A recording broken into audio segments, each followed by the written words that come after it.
Ahoy and g'day once again to ye mateys! I be your recovering and convalescent DM, Josh the Pirate, and it brings me an almost distressing amount of delight to welcome you back to Corsairs Cove for another One-Shot Wednesday! With me, I have my hearty crew, the stellar Karen the astronomical Daria surname redacted, and the cosmic Brendan Ellis, as well as our special guest for this evening, the meteoric Ardanna, and that steely-eyed missile man himself, Tony Karlstrom, who is our GM for this evening. So let's talk about these marvelous people, shall we? Daria, who the absolute heck are you? Hi, my name is Daria. I'm an artist. You can find me here and on the Eldritch Scribe Twitch channel on Mondays. Play D&D usually. Today, something else, which is exciting and scary. But yeah, that's me. Hi. Marvelous. Karen, who the heck are you? Hi, I'm Karen. I am a writer and performer. You can follow me on Twitter at Mother of Bunnies. You can follow me on Instagram at Miss Lola Moore, or you can listen to my dulcet tones on the D&D podcast There Be Dragons, link in chat, or just look up There Be Dragons wherever you like to listen to podcasts. Apparently, episode 6, you can enjoy this same sexy post-viral infection quality to my voice. Brendan, who the heck are you? Hello, I'm Heckin' Brendan Ellis. I'm Brenza in chat, and I'm just jazzed to be here. Brendan learned that there is a trait in this called psychotherapy, and we're all scared now. Don't be, it's fine. You can trust me. I'm a doctor. He says that now, yeah. And yet. Ardanna, who the absolute heck are you? Well, I am a variety streamer from Sweden. I sometimes even play D&D on my stream. And I'm also a cat herder, but he's asleep right now, so no cat pictures. Splendid. And you can check out Ardanna on her Twitch channel, twitch.tv/Ardanna. And Tony, who the absolute heck are you? Fat, pudgy Swede with a penchant for game mastering. Been doing that since 1987. And I was one. I was 2. I was not even born. Yeah, I'm an old geezer. So, yeah. Splendid. And Madame and Monsieur, Dame und Herren and beings of indeterminate gender and persuasion, I be Josh the Pirate, and this be my channel, which I run with my lovely wife, the Mother of Bunnies. And yeah, I run D&D here sometimes, but sometimes, very occasionally, I get to play other games with other people, and tonight I'm just going to be a player. How exciting. But you can also find me on the podcast There Be Dragons, where I play the infamous and deadly pirate Scan Felspar, and his little dragon, Crush. I also run a heck of a lot of Humblewood, and if you like Humblewood, then you should go over to Kickstarter right now, because Humblewood Tales went live this morning. They've already made their target amount of money. It's going to be freaking huge. I'm excited for it. So, what else do we need to say? Karen, can you tell me about Ukraine? I can, Josh. Ukraine is a country in Eastern Europe, and it has a little bit of a problem with the amount of Russians that's inside it that they don't particularly want there, and so they're trying to get them out. But in the process of doing that, there's been a lot of death, destruction, and chaos, and understandably, a lot of Ukrainians have chosen to run the hell away from that. But that comes with its own set of problems. So the link in chat is for the Emergency Action Alliance. They are doing an appeal specifically to help Ukrainian refugees with food, healthcare, shelter, whatever they might need, so they can stay safe away from the conflict until hopefully it's resolved and everyone gets to go home again. That would be nice. Let's focus on that. They've raised over $4 million, which is amazing, but there are millions of refugees at this stage in the conflict. So if you have any spare digital pennies, please feel free to head on over and flick them their way. If you've already done so, you're a freaking legend, and I love you. Yeah. I must also remind our interplanetary, interstellar, and possibly even intergalactic audience to please like, follow, and subscribe to all the things. We have all the socials. You can check us out there. We have the YouTube, and I know Katie Wolfspade checks out the YouTube because they comment on every frickin' video, and it warms the cockles of my heart. And you can check us out on our Discord. And then you too could possibly be running a game on One Shot Wednesday, because that's what happened to Tony. The fool. So I don't think I need to say anything more, mateys. With tremulously at first, but with mounting heat and passion, I hand over to our DM Tony. Take it away. Okay, thank you, Josh. Or as you will be called, Eduardo. Laura, you are a early bird, and you have been at the office. There was a phone call. You were the first one to arrive this morning. Normal office hours starts at 8 o'clock, and you were there at 7.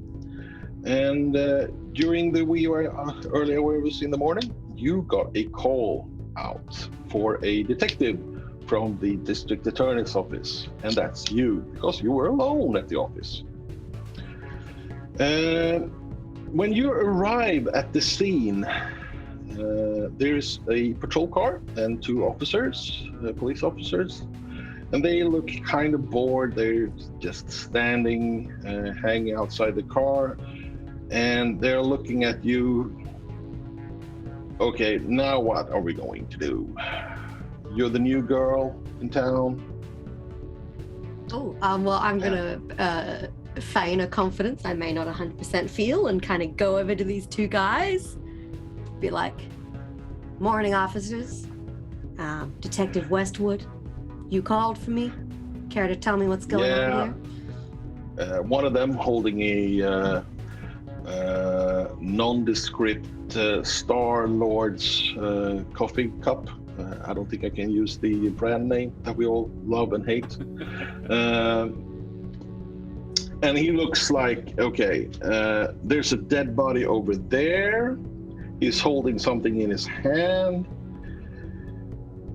We got a call about 8 hours ago, and this is just when we've been out all night, and we haven't had time to get here before now.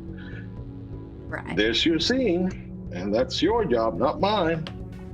And you can see the other guy, he kind of snickers, fucking newbie, looking at you, and you can hear him. You can see they have no appreciation for you whatsoever. They just want to get out of here. Cool. Would it be protocol for me to allow them to leave? Well, there's no, they haven't cordoned the area off. There's no police tape or anything.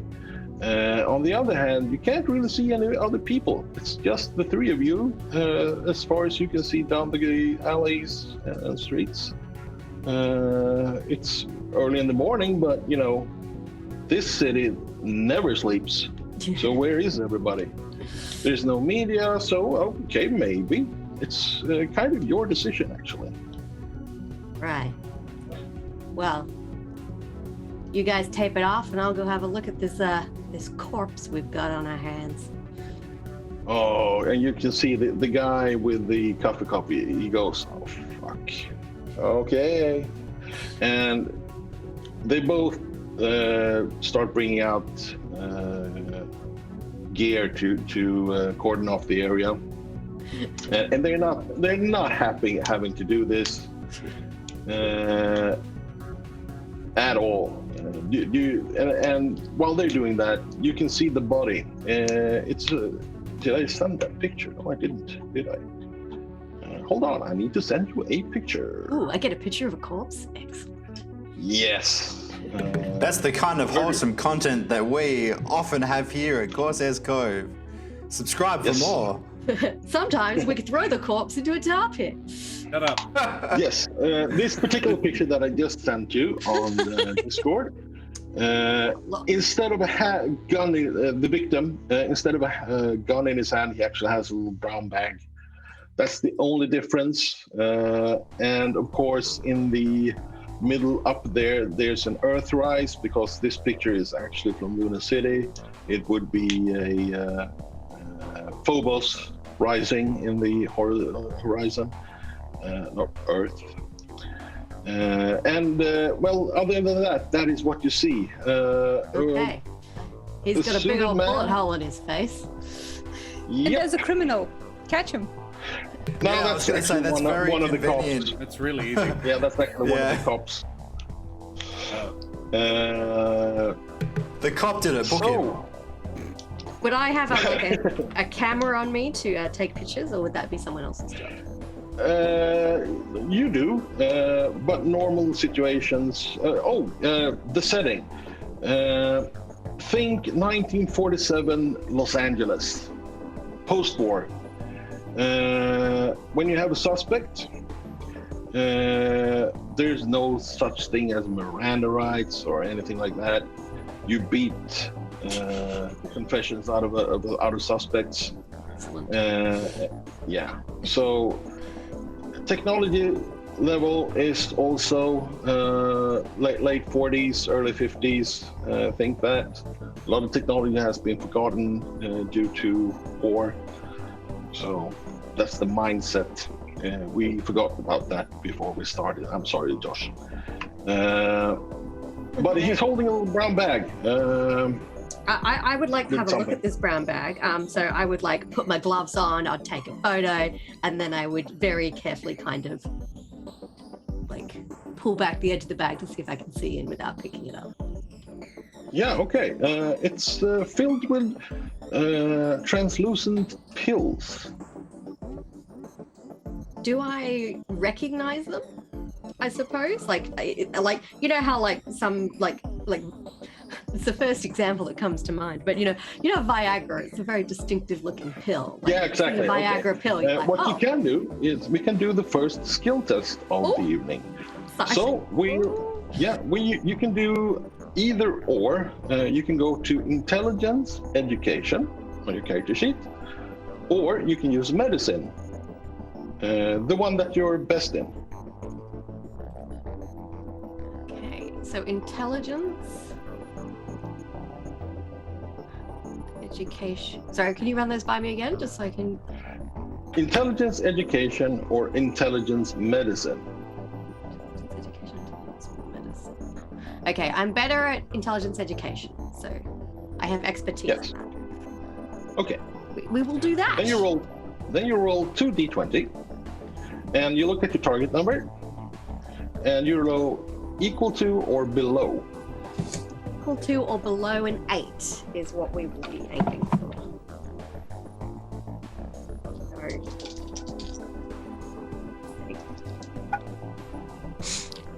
Wow, okay, I got a 9 and a 3. So the 3 is definitely below an 8. Yeah, so that's one success, and you have no freaking idea. These looks like glass beads cut in half, but you recognize them as some sort of pill, not actual glass beads, but you have no freaking idea. Do they have any sort of smell? Nope. Nope. They are odorless. Colorless, odorless pills in a brown bag with a guy with a gunshot in his eye in the middle of the night. This is definitely like sus. My highly evolved detective brain is telling me that Wow. this is sus. Move over, Sherlock. This is sus. Yeah, I got this. This is dodgy, guys. Wow, you are Yeah, truly we the are. Amogus. We're really glad we are on this team with you. Shut up, not here, Eduardo.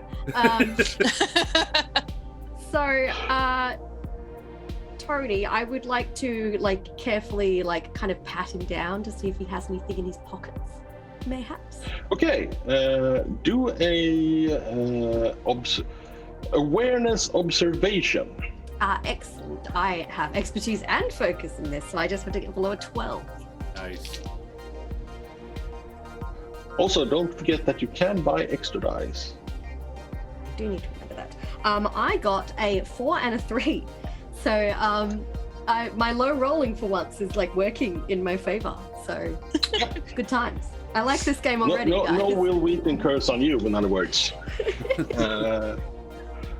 Because if Will Wheaton plays Mutant Chronicles, you can bet your ass really? he starts rolling 20s. Yeah. Okay, so did the 3, was that equal to your focus, or Was it? I don't know. What's No, the my focus for is you? 1. So. Okay, but No so, crits, so 2 but- success. Yeah, 2 2 success. Well, he does have identification. This one is called John Sterling. And for some reason, you recognize his face. You don't know why, but you recognize his face. It's familiar. Maybe you've seen him in the newspaper, or maybe in a criminal report or something like that. But you recognize his face for reasons, but you can't place it. You also notice that he is very expensively dressed.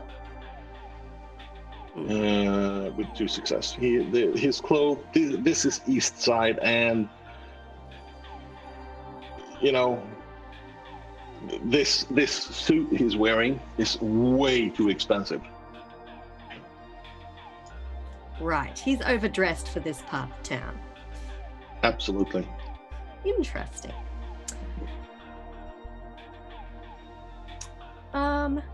So my 2 reluctant fellow officers, can I wander over to them and be like, and kind of show them his ID, the John Sterling ID, and be like, call me crazy, but I had a funny feeling I recognize this guy from somewhere. You wouldn't know this man, would you? I feel like I know him from somewhere. You might want to do a persuasion check for that. They don't want to be here. That's the you get that very clearly. They just want to leave. They might have been up all night and just want to go home and get some sleep. All right, I put on my most charming smile as I roll my dice. Wow, okay. So I got a 4 on one of them, but a 19 on the other, so. Okay, so 1 success. I'm gonna One guess. success. 1 success. Well, you kind of, as you're talking to them, the guy with the coffee cup, he's still holding it, coffee mug, and he says, no idea who that is, but you know, maybe it's just one of those faces. And the other guy looks perfunctorily at the ID and says, "That's a weird name, man. Sterling. Isn't that a bird?" And the other guy, the first one with the coffee mug, said, "No, that's starlings, you idiot." Okay, what's a sterling then? Oh, that's imperial money. Oh yeah, it is. Oh, yeah. Does this guy look imperial? Is that something I could tell? No, from his clothing?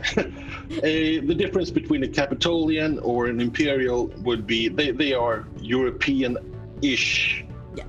So Caucasian or European. So no, they wouldn't have any physical traits. He's not Asian or anything like that. He could have been. He is one of those guys, one of those faces that, okay, I know this face, but I can't just place it. From where? He could be from Capitol, he could be from Bauhaus. Who knows? Who knows? He's a mystery. Okay, I'll leave my 2 fellows to finish taping off the crime scene. They're done. They're done. They're done.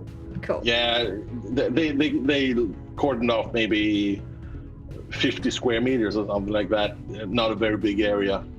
Cool. I would like to kind of pace the taped off area, like looking down at the ground if there's any like footprints or bullet shell casings, or I'm looking for I'm looking for extra evidence, beyond a bag of drugs. Okay. Then you need to do another observation check. This system is kind of heavy on skill tests. That is okay. Due to the nature of the dark symmetry points and the momentum use. So what you need right now is probably need a high observation success in order to generate momentum in order to get more information. That's me telling you buy dice. Buy dice. Well, let's roll my 2, and if they're shit, we'll buy some more dice so I can get somewhere with it. No, you need to buy them before you do roll. it before you roll. Oh, okay, cool. Yeah. Well, I will buy a dice, so I'm rolling 3 then. Okay, then I'll take my dark symmetry point. Just throwing dice all over my desk. I do have a rolling tray, I swear to God. Okay, 3 dice going in the tray. We have 6, 10, and 18. So the 6 and the 10 are under my target number of 12. So 2 of 3 successes. No. Okay. Well, with 2 success, you do find the shell casing, and it's a fairly large caliber handgun ammunition. Do you pick it up, or do you leave it in place? I would take a photo of it. The normal thing for you to do now, as a detective, is to call in the crime scene unit. Cool. I will do that then. I will. Okay, so you're calling the office. I call the office to see if anyone else has turned up yet. Okay, Eduardo. See, You're the second person to arrive at the office. And when you get there, there's no one else there. However, you did notice that one of the patrol cars are missing outside. But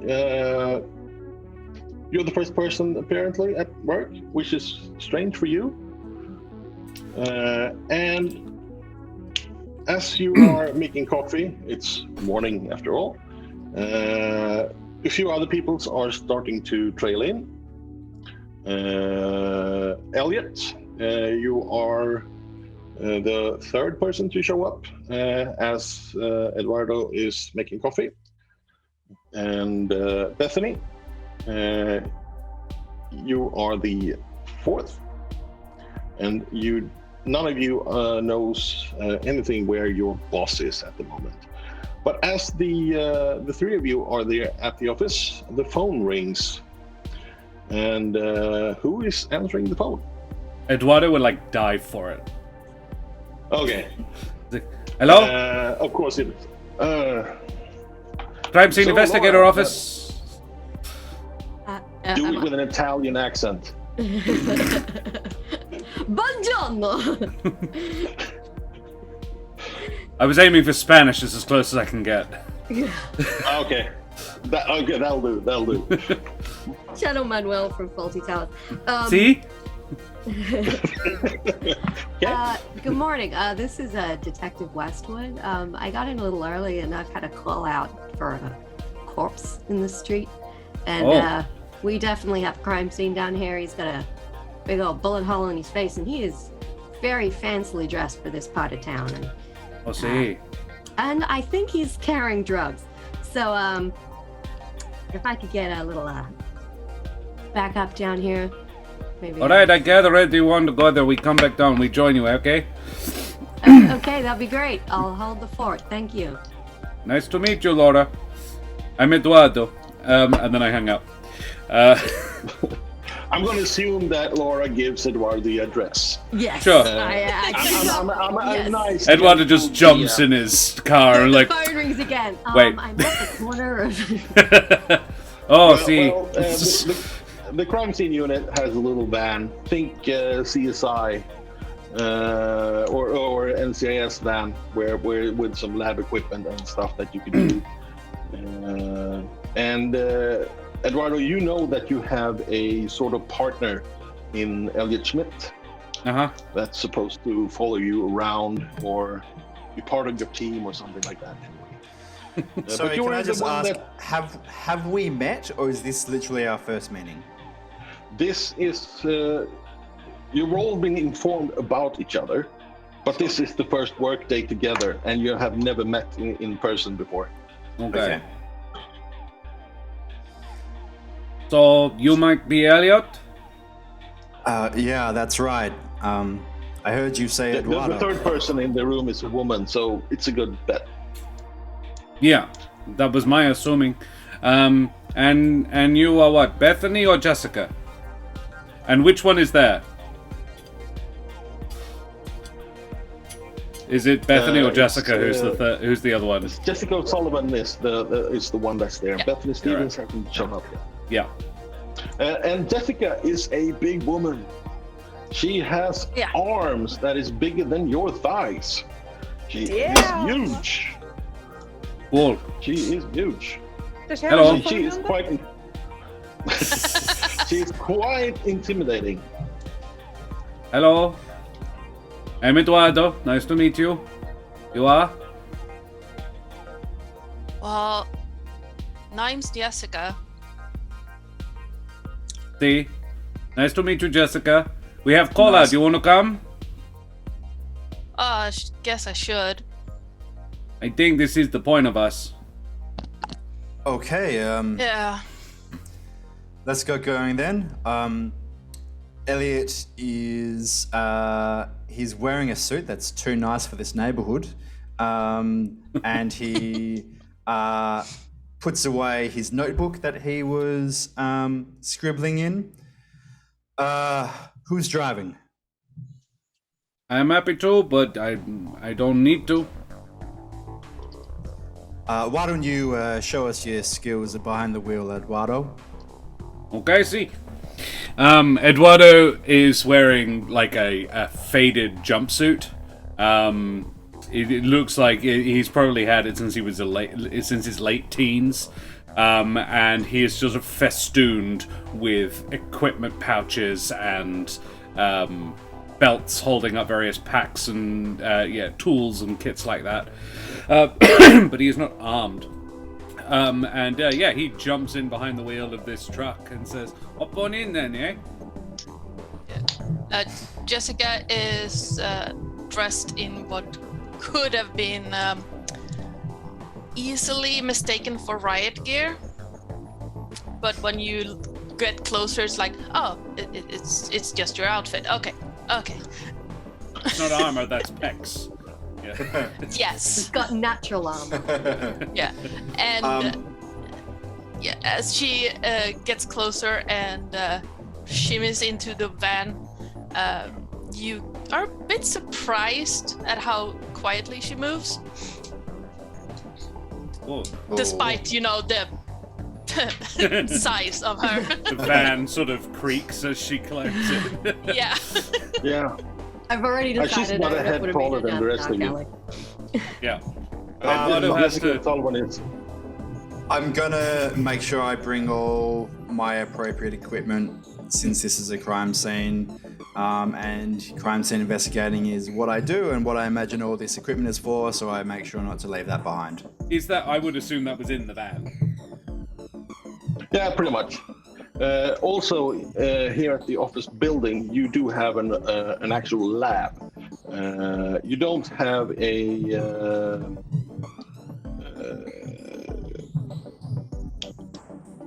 what's it called when you check dead bodies? Morgue? Yeah, a morgue. You don't have that here, but you do have a crime lab. But you can't do an autopsy there. Cool. We can't bring the stiff back here, but we can bring the bag of drugs. Yay! Yep. So I bring whatever is appropriate for me to bring to the crime scene. Cool. Yeah, that's cool. You get there, and Laura, as you are waiting, the two officers are. Can we go now? I mean, do you really need us for this? I mean, we're on overtime already. Yeah, that's fine. And overtime is bad for Capital in general because they end up paying the invoice. Yeah, I guess that's fine. We've taped it off. Yeah, units on their way. And you can see they get in the car and they reel hassle under there. Almost the Duke of Hazzard style. And I roll my eyes a little bit because I'm like, these guys aren't even like there's a freaking corpse there and no one cares. I'm so disappointed in these guys. Well, this is East Side. No one does care. I care, it's that damn part it. of town. Yeah. As the van arrives, you all can see a woman, presumably Laura Westwood, in a cordoned off area, and you see a patrol car. Cool. What do we see when we see Laura? You see a very precisely dressed person. Military, so everything's very neat and practical. And if you get the right angle, you'll see a gun concealed underneath her coat. So hair tied back neatly, probably a little bit of makeup, but nothing fancy. She's very straight up and down. Cool. Miss Westwood, I assume. You'd be right. I'm Elliot Schmidt. Nice to meet you. And these are our colleagues, Eduardo and Jessica. Oh. Talked on the phone. And that's to yeah. Eduardo. See, this was me. Yeah. Nice to meet you, Jessica. You too. Now, where can I find this? Now I'm adopting your accent. No, the stiff. Where can I find it? You can see the stiff. It's not covered up or anything. No, she's just polite. Oh, okay. The stiff is over there, and there's a bullet casing over there. Oh. And that bag is full of clear pills that I do not recognize. And I like to think I know my illicit street drugs. So if any of you guys know what the hell they are, feel free to fill me in. Anyone mind if I take a look? Don't go for your life. I will do a once around of the location.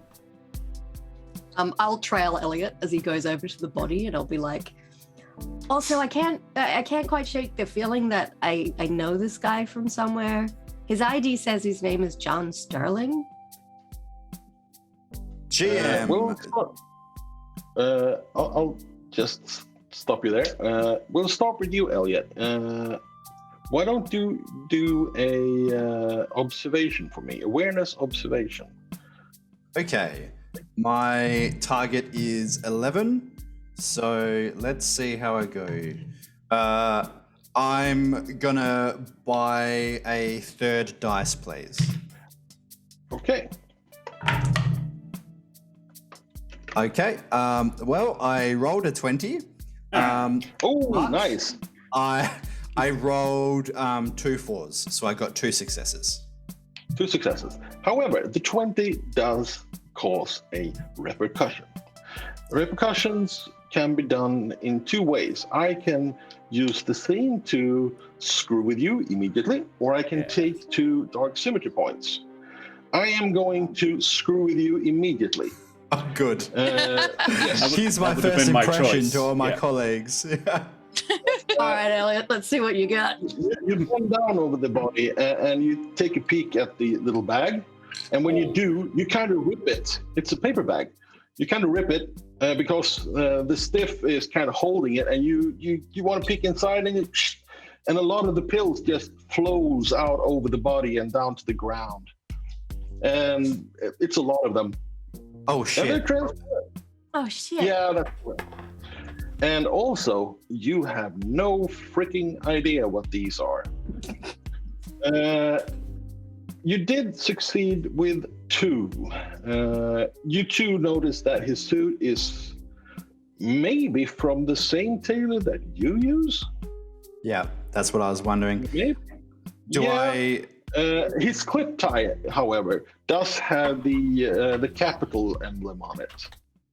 It's a small fan in red, blue, and white. And do I recognize the name or the face? That would be an education check. Okay. My education is pretty darn good. That's a 13 for the target number. I'm going to buy another dice, please. Okay. I'm keeping count of how many. So does that mean we have 4 now? We have 4 for our rolls. Yes. I think Is that- Oh, no, 3. no. Three? He's got 3 points with which to fuck with us now. Yes. No. I mean, when we buy a dice, it's for this one roll or for forever? Oh, no. No, One roll. just the roll. For this Yes, one. the, Ah, the, okay, the okay. roll that you're doing at the moment. Yeah. Okay, Elliot, how did you do? Okay, look. So there's gonna be some shenanigans.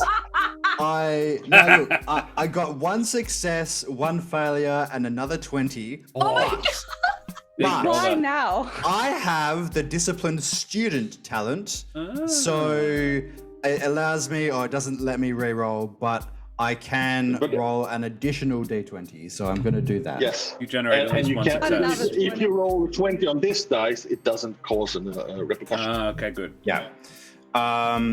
I got another success. So I have 2 successes and 1 epic fail. 1 epic fail. I'm going to take those. That epic fail will give me 2 more dark symmetry points. I'm going to take those. Thank you. And store those for better use. I've already messed with you in this scene, so. And yes, you do recognize this person. He is a politician from another district called White Point. Huh. He's actually the actual governor of another district, district governor of White Point. So he will This- be an equal of your boss. This is the governor of White Point. Oh, shit. Well, that's not not good. Is there Yeah, a, is this where we call You- in the you- high-ups? You all know that White Point. That's like living in, Malibu or Beverly Hills or something like that. It's the posh part of San Dorado. It's the really they have way too much money in that area, and this guy got to be connected up the gazoo in order to land that particular political position. And sorry, what was his name again? John Sterling.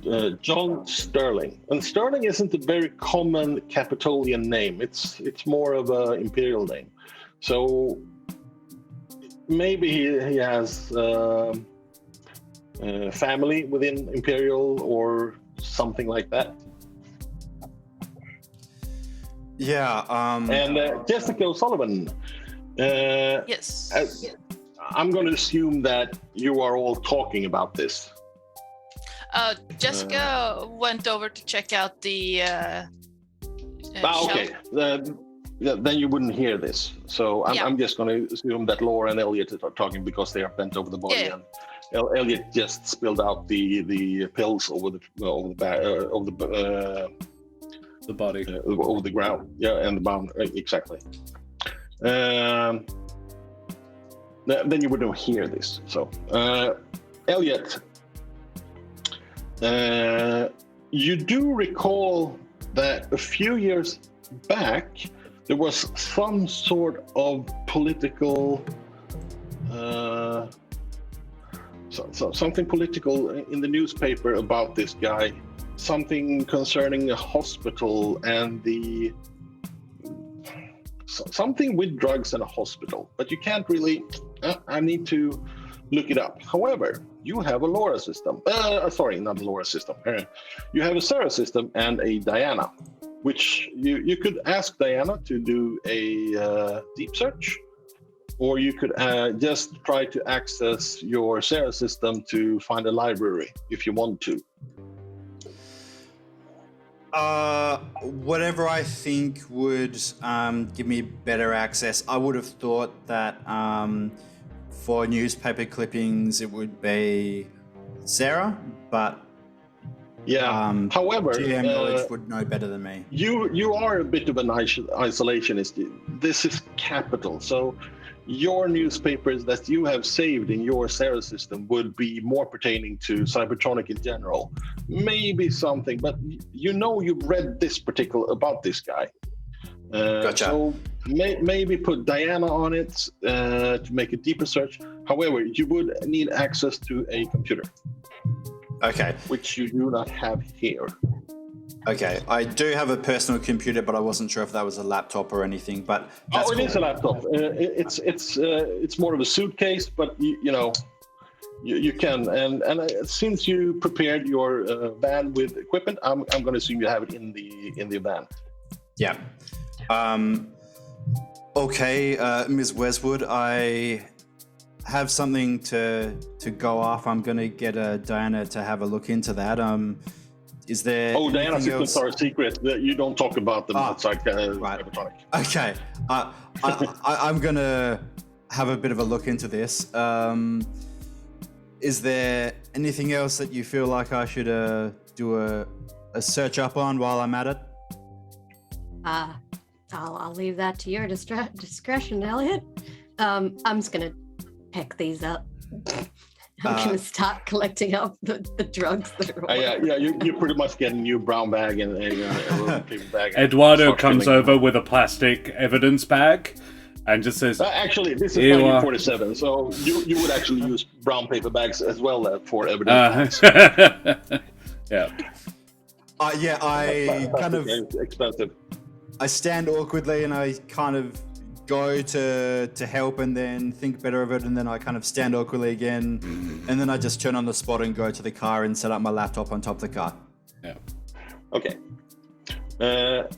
Jessica and Eduardo. Eduardo, you're helping the cleanup. That was really just, I saw that happen and Eduardo is keen to help, so he goes to the van quickly and grabs that, but he wanted to do like a once around of the space to sort of, check for any clues. Then, so before you do that, let's make your observation check. I'm gonna buy 2 dice. Oh, you greedy boy. Get 2 20s. Yeah, no, here it comes. For observation? Yes, awareness observation. Alright. Oh, shit, son. That is 2 successes, 2 fails, but one of them is a 1, and I have a focus of 2. So that would generate 3 success for you. Mm-hmm. And can I just thank D. Varag for a follow there? You bloody champion, you. Yes. 3 successes. That is extremely good. Because you rolled so very high, I will let you know something in Discord that only you see. Secrets. Yes. Shit. Be happy with the secret because it cost us the Armageddon. Okay, so be happy. Yeah, I think he's The got GM enough can to- now make an earthquake happen, and I want if he this. feels like, I want an earthquake on Mars. I want because that would make me happy. What we don't know is that all these futuristic corporations have burrowed deep into the crust of Mars, thus destabilizing it and allowing it to have earthquakes. The earthquakes are caused by the giant worms which have taken up residence. Yes. Johnny Two Legs. An excellent name. Thank you very much for the follow, Johnny Two Legs. None of those one legs good for on you, Johnny. man. Just like bragging. Someone's bragging. Yeah, look Particularly at on the fancy Corsairs guy Cove. with 2 legs. Something that just occurred to me. We're kind of in a space scenario here. And someone is wearing a red shirt. You're marked for death now, Eduardo. It's the really keen guy who likes to help everyone. Oh no. Oh. How could this go wrong? Oh. You want that in totally list or qualified to bullet do points? this job. Absolutely. Well, you noticed that. I do notice that. That is a very interesting thing that I noticed that I don't tell anybody else about. Do I know the significance of the thing I noticed? You can't see the whole thing. You can see just part of it. If you were to tell us, what would you say? Just hypothetically. Would there be a reason to not tell them? I suppose. Probably not. But you're the first one to roll really well. Oh, okay. Eduardo is actually keen to demonstrate that he's good at his job. So as he comes over with the brown paper bag, he says, "Oh, well, see here, he has got a little tattoo on his lower leg."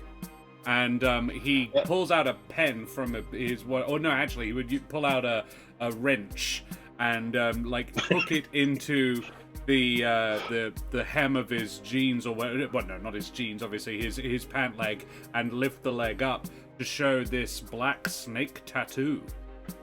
As you lift the leg up and the lining of the pants, you move it up, you notice that it's not a snake, it's an Ouroboros. Do you know what that is? Yes. The infinity snake. Yes. Yes, and it's not around the leg, it's on the leg. Is it a figure eight, or is it just a snake eating its own tail? No, it's just a snake eating its own tail. Okay. So this is... I feel like Eduardo would know the symbol for infinity. Is there any broader meaning of this symbol in this setting? Like, is it a religious thing to a specific cult? That would be education, Oh, shit. mysticism. Yeah, I could do something education. like that, maybe. Mysticism. Actually, my mysticism is pretty good, but my education is also quite good. They're the same. I'm gonna roll... oh no, that's willpower. No, I will roll education, because I also have a disciplined student ability. So, and I might buy another dice. This feels like important. Buy another dice. Do it! I'm gonna buy another dice. DM. Channel that big red shirt energy. Yeah. You know that meme from Community where Troy comes in with pizzas and everything's on fire? That's gonna be me when I come in and everything is burning down. Yeah, when you wake up. So I rolled 3 dice. I got a 13, an 11, and I need a 6. But I need a 9. But I also got a 1. And I have a focus of 2. So you generated 2 success. But I also have I'm also a disciplined student, which means given that I got a success, I get to roll another dice. Yes. It's also a fail. It's a 14. So I rolled 4 dice, I got 1 success. But it's 2 success. Yes, 2 success. And with that, you have 1 momentum. Mm-hmm. With that momentum, you can buy more information, or you can just store it for the group. The group can sort of gather 6 momentum points for each scene. Okay. Which you could use to re-roll a dice, or use to get a better result for something else. Right. Do you want to store it, or would you like to use it immediately for more information? I think... What's the group's feeling on this one? Should we store it? Yeah, I reckon store it. Yep. Let's keep it for now. For the Okay. earthquake. We'll... Yep. Yeah. We'll use it the to call building is about Bethany to fall on Stevens and us. wake her up. Yeah. Well, you know the Ouroboros under one other name, and that's Jormungandr. Yep. And they both seem to be something about eternal continuation, status quo, on something that's unchangeable, that is always the same. Is it interesting at all? Because when you were explaining the world to us, that Imperial is sort of Britain and Scandinavia, that Jormungandr being a Scandinavian symbol, is that relevant at all to the fact that his name is also Sterling? This is all pointing quite imperial. Yeah, I'm gonna say with just the 1 success, you have no idea. I don't know. Okay, cool. So it's Josh figuring stuff out, not Eduardo figuring stuff out. Okay. He's like, oh, this is like the symbol of infinity, you know? The snake eating his own tail. Can I Let's see who's actually leaning over the body at the moment when when Eduardo arrives. Brendan, Elliot, and Laura, you're also there at the very moment that Eduardo shows up with a little bag. If you two would like to make a assisted roll for education or mysticism, the two of you, one of you would be the lead and rolls the normal 2d20, and here's the only time when you only roll 1d20, and that's when you're assisting someone else. So, for more information, you can have a small conversation between the two of you. It says, no, this is that, and that, this is that, no, I heard the blah, blah, blah, blah, blah, whatever. Yeah. So I would suggest for this that Elliot, that I know has the higher education, if you take the lead in this, and that Laura, you assist him, you can still buy dice. And Laura, you could, in theory, buy 4 more dice, up to 5, if you wanted, even as you're assisting. So the both of you could totally roll 10 dice if you wanted to. In theory, that would be somewhat overkill, I promise. Maybe. DM, I would like to buy 10 dice. No! No. Ground shakes. Hey, we fell. Look, I will buy another dice because it feels important. Okay. Laura? Be very restrained and just assist you with a single dice. Okay. Hey, Ms. Westwood, does that have any significance to you? Let me have a think. I know nothing. Okay. None. I rolled a 14, which, no. All right, it's on you, Elliot. Don't cock it up. Excellent. So, I importantly didn't roll any 20s this time. Hey! Congratulations. Good for you, man. Good for you. And I rolled 2 successes, and because I have a focus of 2, one of those is a crit. Hey! Oh, nice. That's 3 success. Yep. Boom. Oh, awesome. You Well, didn't you need know, my help, did ya? you know a little bit more. I'm gonna use 2 of those, and you can store the third for the group as a momentum. Yep, storing it. Yeah, okay. You know that the snake portrayed like it is right now on a surface, not around the leg, sometimes mean that this person is a cannibal. He has eaten human flesh. Oh, God. That is one of the things that the snake portrayed like this means. Oh. Is that common? Cannibalism? Can I have some more context for that knowledge? That is to say, How would you know is that? is there an organization that has decided, hey, this sign means we eat people, or Why like would is you it something that people about this? someone? Yeah, well, I'm wondering how I know this. Probably it has that meaning. It doesn't necessarily mean that this person is a cannibal. It is one of the meanings of the snake portrayed this way. It's a metaphor. It also means that tattooed in this way instead of around the leg. This is probably some sort of organization tramp stamp, so to speak, and not just a regular tattoo. And Laura, even though you failed, you've seen this tattoo, but they usually go around an arm or something like that instead of on the leg, hidden. That's a little bit more unusual. Tony, I've put an image of it up on the stream. I think that's round about what we're looking at. Is that accurate? That is pretty accurate. That is very accurate. I love a good old The Jormungandr thing is also a part of an apocalypse theories and is acquainted with that kind of thinking, the end of time. So exactly what this is.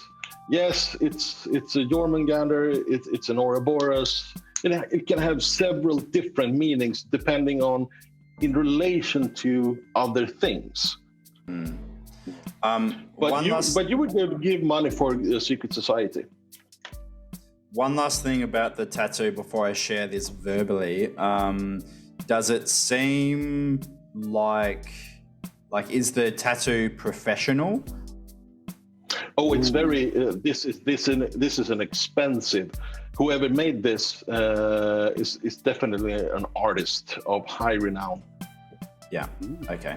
It's not a shitty stick figure or Ouroboros. It's like a nut. Not a prison job. No, whoever did this spent time and money on it. You can see the pigmentations and everything. This is very high quality stuff. Ooh. Yeah. I point out the quality of it, and I say, from what I remember, the image of the Ouroboros on a surface like this sometimes refers to a cannibalistic nature, and based on the detailing on this tattoo, I would wager that he wouldn't be alone in spotting this tattoo. I'm used to seeing like like that. wrapped around the arm or something, not just kind of flat on the limb. Yeah, it's almost like as a high-profile politician, he wanted to keep this allegiance secret. Yeah, well, if he's a cannibal, then it's not exactly something you bring up at a dinner party casually. You might want to be And in so the dinner party. Yes, what's on the menu? I do think we should probably be keeping our, well, yeah, exactly. You think we should be keeping our voices down while we are discussing this? He is quite a powerful man, I understand. Well, he's not that powerful anymore, but I think you've got a good point. A dead man can be quite powerful in the right hands. Should we call this up the line? Definitely. That was my plan. Where's the boss? I'll give her a call. And now we're going to do the sometimes called the Dragnet Second or Dragnet Minute. Do you remember the old 50s TV show called Dragnet? Everybody heard about that? Or the movie with Tom Hanks and Dan Aykroyd? No, but if it's a movie with Tom Hanks and Dan Aykroyd, I think I need to get onto that. Yep, Dragnet, that's the movie. It's based on an old TV series. One of the tropes of that TV series is that when the investigator needed to talk to someone, they showed up. So, Bethany Stevens. Gotcha. Bethany Stevens, you arrive at the office and it's empty for some reason. Which is weird. We left a note on the desk saying, gone out for corpse, back soon. Yeah, I stay on the job and they're already missing. Great. Very Can I efficient, find thank you very much. any like notes or records of, hey, there's a body, or maybe those two policemen came over? I would say that Laura, when you requisitioned one of the patrol cars, as I describe in your character background, you wrote down where you were going and why. And Bethany, you noticed that the investigation van is gone and one patrol car is gone. So what you can do, you can either use your own personal transportation, whatever that is, probably a very expensive car, or use the last patrol car and go visit. Or you could just pick up the phone and call them. Where the hell are you? That's one version. I will do that for sure. I'm not going to the crime scene just cause. Do we have mobile phones? In the 80s, do you remember the Ericsson briefcase phones? Yes, I do. Yeah, Yes, that's what excellent. you're carrying around. Cool. So yeah, you Briefcase can. rings. Hold on, the car is ringing. Yeah, exactly. So you can all contact each other when needed. Who do you call, Bethany? Well, Ghostbusters. because No, sorry. Laura took the car, I think I'm gonna call Miss Westwood. Laura, your phone rings. Do I have caller ID? You don't pick it up. Oh, no, not today. I'm on day off. Yeah, whoever is calling is probably important. This is not a public number. Gotcha. Cool. I will. I will pick up the phone. Hello, Detective Westwood speaking.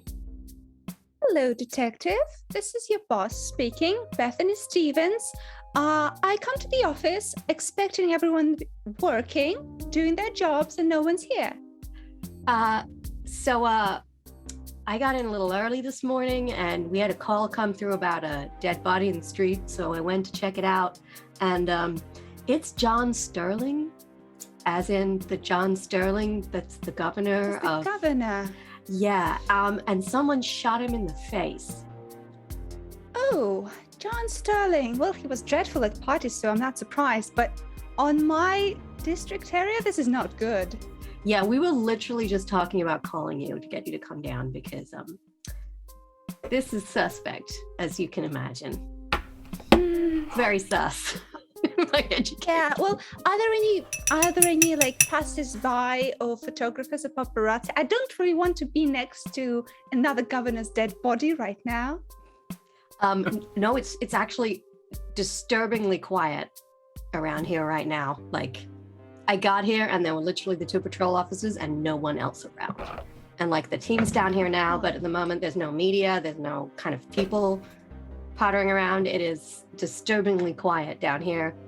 And he was holding a bag of pills, clear pills that I have never seen before. Well, we kind of are in the similar circles. Did I see or hear anyone say at meetings and such being interested in pills? Yeah, at the cannibal meetings that you both attend together. Yes. Oh, do you want to see my tattoo, by the way? The cannibal catch-ups, you know. Yeah, but does that ring a bell to me? Not gonna lie, Eduardo is checking out everyone's shins on the down low. Bethany, if you want to do a intelligence education, and let's see what you know. Yes, sir. And also because I'm a disciplined student as well, I get something. Yes. On a if you- success. Mhm. Yes, you need to roll 1 success first. Gotcha. Okay. So, 1 is a success. It's education, I right? think that. Yes. Oh, it's both successes because I rolled 8 and 13, and my target is 14. Nice. So Okay, I then can you roll can roll one it more. Yes, exactly.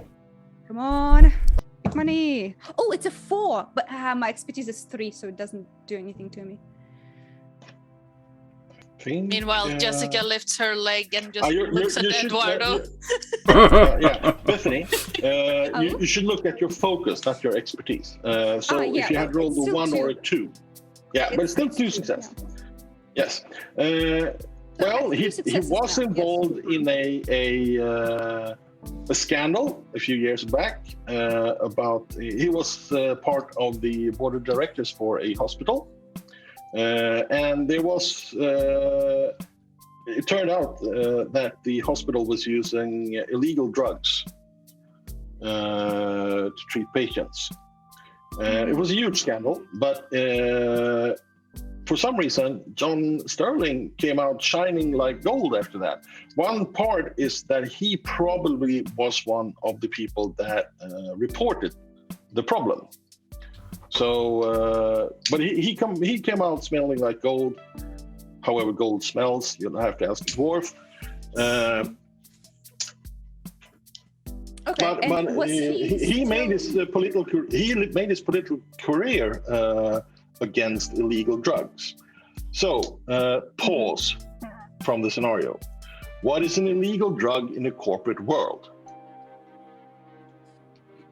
No idea? A loss of money from- income. Loss of Being income, poor. correct. If an illegal drug would be something that capital isn't producing, because that would harm the bottom line for capital in general. So cocaine, heroin, whatever kind of drugs you want to be, they are sold openly anywhere that would any apothecary that would sell them. As long as they are corporate, the corporation makes profit.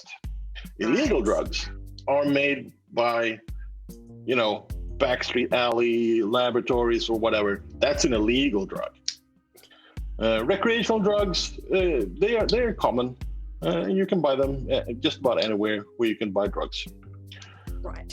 So their problem is not what type of drug it is, it would be whether the capital is making money off it or not. Yeah. Yeah, exactly. A defining I don't- issue. I have a question about Mr. Sterling. After that scandal, did he continue to have ties with that hospital? Was he still on the board afterwards? Okay, so scenario back on. Unpause. As far as you know, you're uncertain, to be honest. To your recollection, to your memory, you think the hospital was closed, but it's not something that you've been following. And like you said, you have been running into him fairly. I mean, you're equals for good and bad. You're both governors, and you're both invited to the right parties or etc. Okay. All right. Well, Miss Westwood, this sounds dreadful. I will come down there in about 15 minutes. I hope that by that time you already have a working theory. And also, if any paparazzi or murderers come back to the scene and try to kill me because I'm also a governor, I'll be quite annoyed. All right? So get a lid on that. I'll be coming soon. Okay, we'll see you soon. And I say that like very deliberately, looking at the others like, she's coming down. She's coming. Okay. She's a little scary. Someone has given Daria Well, way too much power. she has power. She's your employer. The boss would like a working theory by Sure the she time would. she gets down. Already working on it. Okay, Well, good. I was about to check this casing out. Yes. Oh, I'm sorry, Jessica. Yes. No, that's fine. She's just been standing there like, What is I it? have no Yeah. idea what they're doing, but have It at it. looks better. Yeah. One of your It's not the smartest, specialities is guns. You know weapons. Yes, So, particularly in order ranged to- weapons. Yeah. So now we're going to do a mixed skill test. Ooh. Okay. What you're going to do you're going to use your expertise for ranged weapons, but you're going to add that expertise to your intelligence check, because this is a knowledge check about ranged weapon. You're not firing it. Okay. So that would mean you have a synthesized target number that I can't tell you. You have to tell us. Okay, so my target number for ranged weapons is 12. But No, she's no, not... look at the expertise number Okay, for ranged 3. weapon. Yeah. And then you So add the this is- intelligence. Then you add your intelligence Okay. score. Okay, so that would be a 9. Because she's So not the 10. smartest. No, she's no, not the. close. 12. 9, yeah. I mean, Okay, yeah. intelligence plus the expertise for ranged weapon. Yeah, her intelligence is 6. Not the sharpest yeah, crayon in the yeah. box. Okay, so 3 plus. Okay, so Yeah, so to recognize 9. this particular casing would be 9, and you will just need 1. This is difficult to 1, so go ahead and roll 2d20. And Okay, thank you very much for so- the follow, Viliena de Dario. So yeah, I would also like to buy a dice. Yes. Yes. Oh, okay. I also have focus 2 in ranged weapons. Would that matter in this? No, this would be for education. No, this would be for education. No, I'll give you that. I'll give you the focus for ranged weapons. I'll give you that. Okay, so we have 1 success. Which is all you needed. Yeah. You are very certain that this is a very powerful handgun called a P60 Punisher. It's a very distinctive casing, and it's also a very large handgun. Usually, the person holding it would have to be extraordinarily strong, or you could fire it two-handed, but it is a handgun. Favored by special forces. The Brotherhood use it a lot. There are illegal versions of it in the streets, just about everywhere in the solar systems. You can't tell, you need the actual gun in order to determine that, but it is fired from the P60 Punisher. And yeah, she would know that it's used by the Brotherhood's forces. So, I mean, she, like I said, she's not the smartest in the box, but yeah, not exclusively, but it's a very popular weapon within the Brotherhood because of its stopping power. Yeah.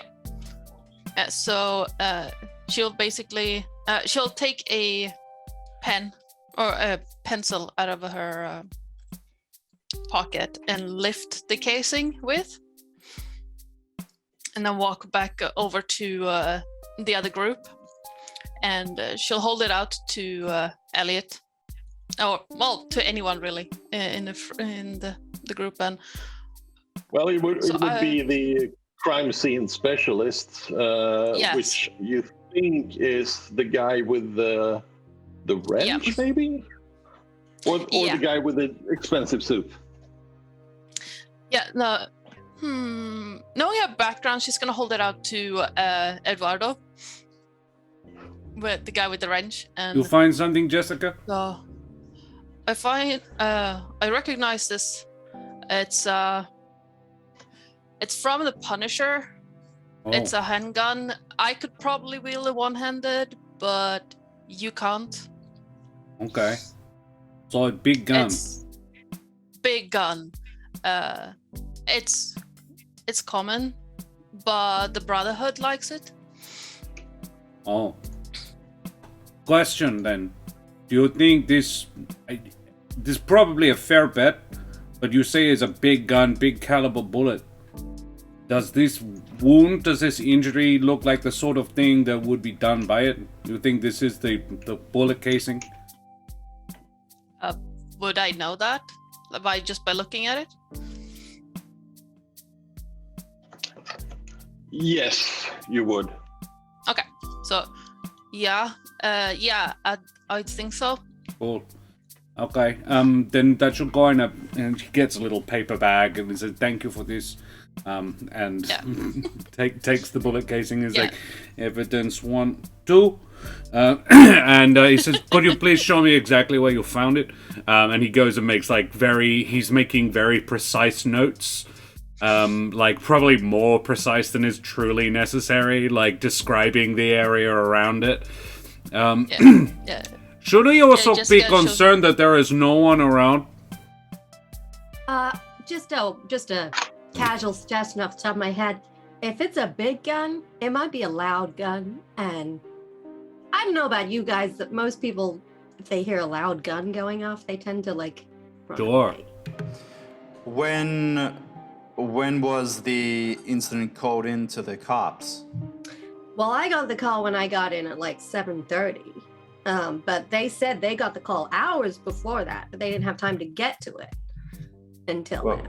Then I liked your theory, but it doesn't account for why there's still people missing. Is this residential, or is this like a business area, like industrial? No, more residential, but also there's a warehouses. Yeah, it's the poor. It's a poor side of east side. There is very little business at all in here, and the business that does exist is illegal. That's one of the reasons you're here. But there are some stores, but mostly neighborhood businesses. Is there sorry, would there be like a local coffee shop or something like that nearby? Well, that depends what nearby means, but if you walk a few hundred meters, sure, you can probably find one. Because I kind of want to find a local to talk to. Well, I was going to go a little closer to that. There are presumably houses all around us. I was just going to knock on a door. Or we could knock on a door. Perhaps, well, Laura, I don't know what your speciality is. Jessica, perhaps you and Laura could go and knock while Elliot and I continue doing a sort of cleanup of the area. And is there a coroner? Do we get a coroner out for the body, or do we take the body? You usually call for a meat wagon. We should probably get a meat wagon. I don't like that term. That's nasty. Speaking as somebody who has worked in that industry. Okay, sorry. No.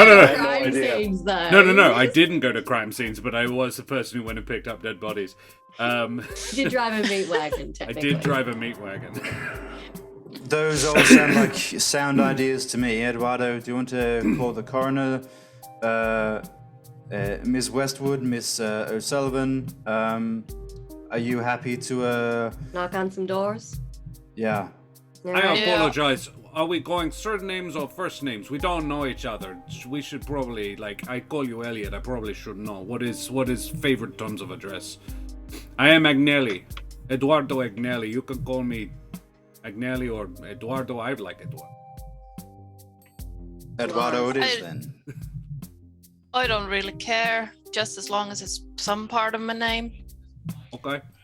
Okay, Jessica, let's go knock on a door. And I'll kind of look around to see which door looks the most promising. Like, is there a light on in someone's window? Most knockable door. Okay. We'll pause Jessica and Laura's door knocking for a bit. I'm gonna do some research. Yeah, I would like to, Elliot. You were going to do the deep dive with Diana. Yes. Right? Yes. I have come up with a few things that I want to see if I can find answers to. Okay. Something that is probably relevant is, did Laura share the details that Bethany gave about our body? That would Laura have to answer that one. Yeah, I would have passed on anything relevant that she had kind of told me. Okay, great. Okay. So Laura's not holding anything close to the chest at this stage. Yeah. So I don't feel the need. Oh, look, I might kind of do it as a backup just in case there's any other details about looking for a headline regarding Sterling and the hospital.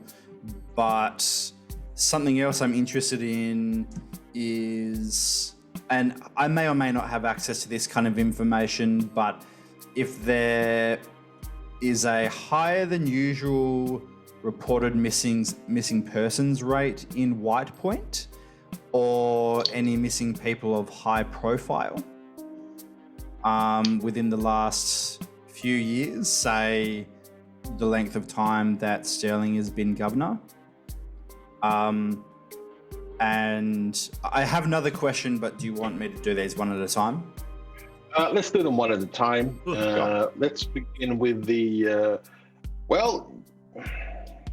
no, this is what we're going to do. You're going to do a intelligence science test. And you're going to do it for all of it, because this is just research. Okay. In that case, do you want my other question as well? Yeah, absolutely. My other question, I mean, I might just be able to tell this, but presumably I know the difference between drugs and illegal drugs. I want. Cybertronic works in the same way. I mean, there's legal and there's illegal drugs, and illegal drugs are the ones that you can't make money from. Yeah. The drugs that were on the body, did they look legal or illegal? Well, it's very difficult to say. You've seen transparent drugs within Cybertronic before. I sure have. Yeah, but you know, they usually have a stamp on them that indicates what type they are. These are just blank. So you would guess towards the illegal part, but it is just a guess. But it is an educated guess. Sure. Okay. So you want me to do a science roll for the others? For the other questions? Okay. Science is my best skill. I have an expertise of 4, which means my number is a 15, and I have a focus of 3. Anything that good. You're probably better at fighting. I'm a weak little nerd. Oh, good. Yeah. I would like to buy 3 dice. Oh. You're determined to topple a building on us. Yeah. Yep. I come in, there's just rubble. Terrorist bomb goes off. We Everyone, all die. yeah, he's had a bomb sewed into his tummy. No, it's in my spine. That's what Diana is. Also, let's not forget that the group does have 1 momentum within the group 2. momentum. I had 1 as well. Oh yeah, 2. Yeah, that's right. 2 momentum in the pool. Do I need to choose to use the momentum before or after I roll? No, you can use them after. Okay, in that case, I will only buy 2 dice. Okay. Good money. So a nat 20. Like that? That sounds bad. And that's 20. Yeah. Woo! Also The a spine 1. explodes. Hey! So that's worth 3 successes for me. You know there's a lot of numbers in between those, right? Are you just rolling a 2-sided dice? Flipping a coin over there. I've also got a 4 and I've got an 8. So that is in total 5 successes. That's plenty. Can I use... No, that's plenty. Shush. That's plenty. Plenty. Let me finish. Can I use a momentum to cancel my crit fail? Is that something I can do? No. Damn it. No. I pass. Good try. However, I'm not gonna mess with you anymore during this scene. So I'm just gonna take those. That's worse. 2 My computer blows up. Yeah. Spine exits his body.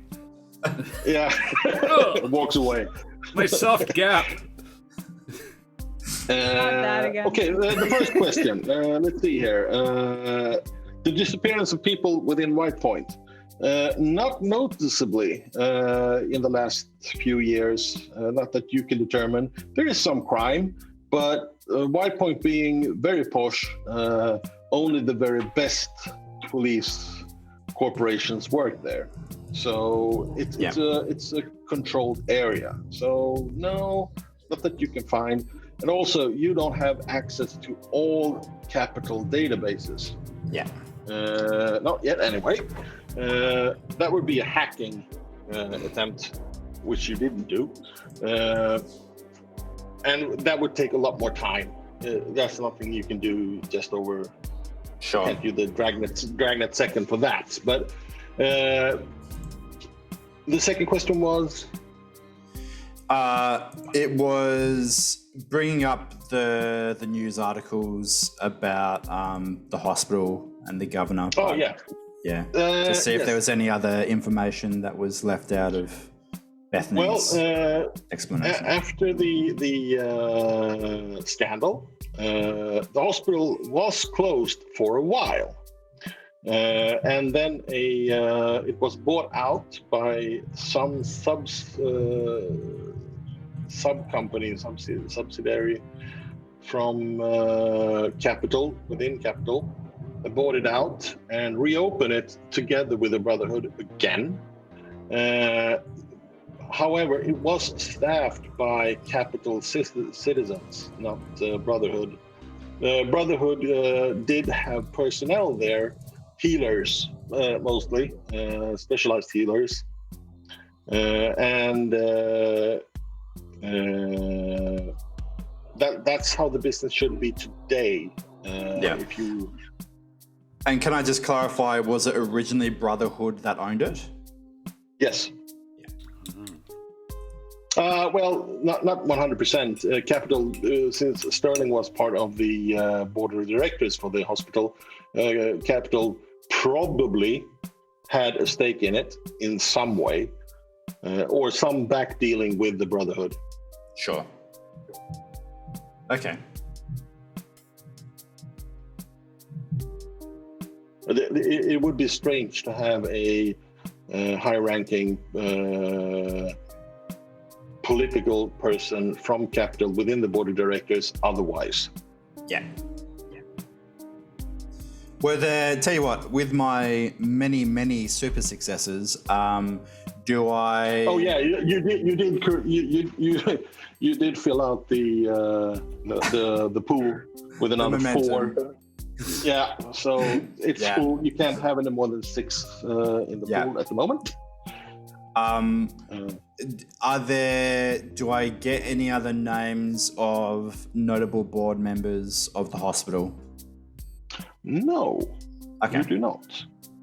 You would probably need to go to the archives for the that district attorney, their office, but they would probably have those in paper form.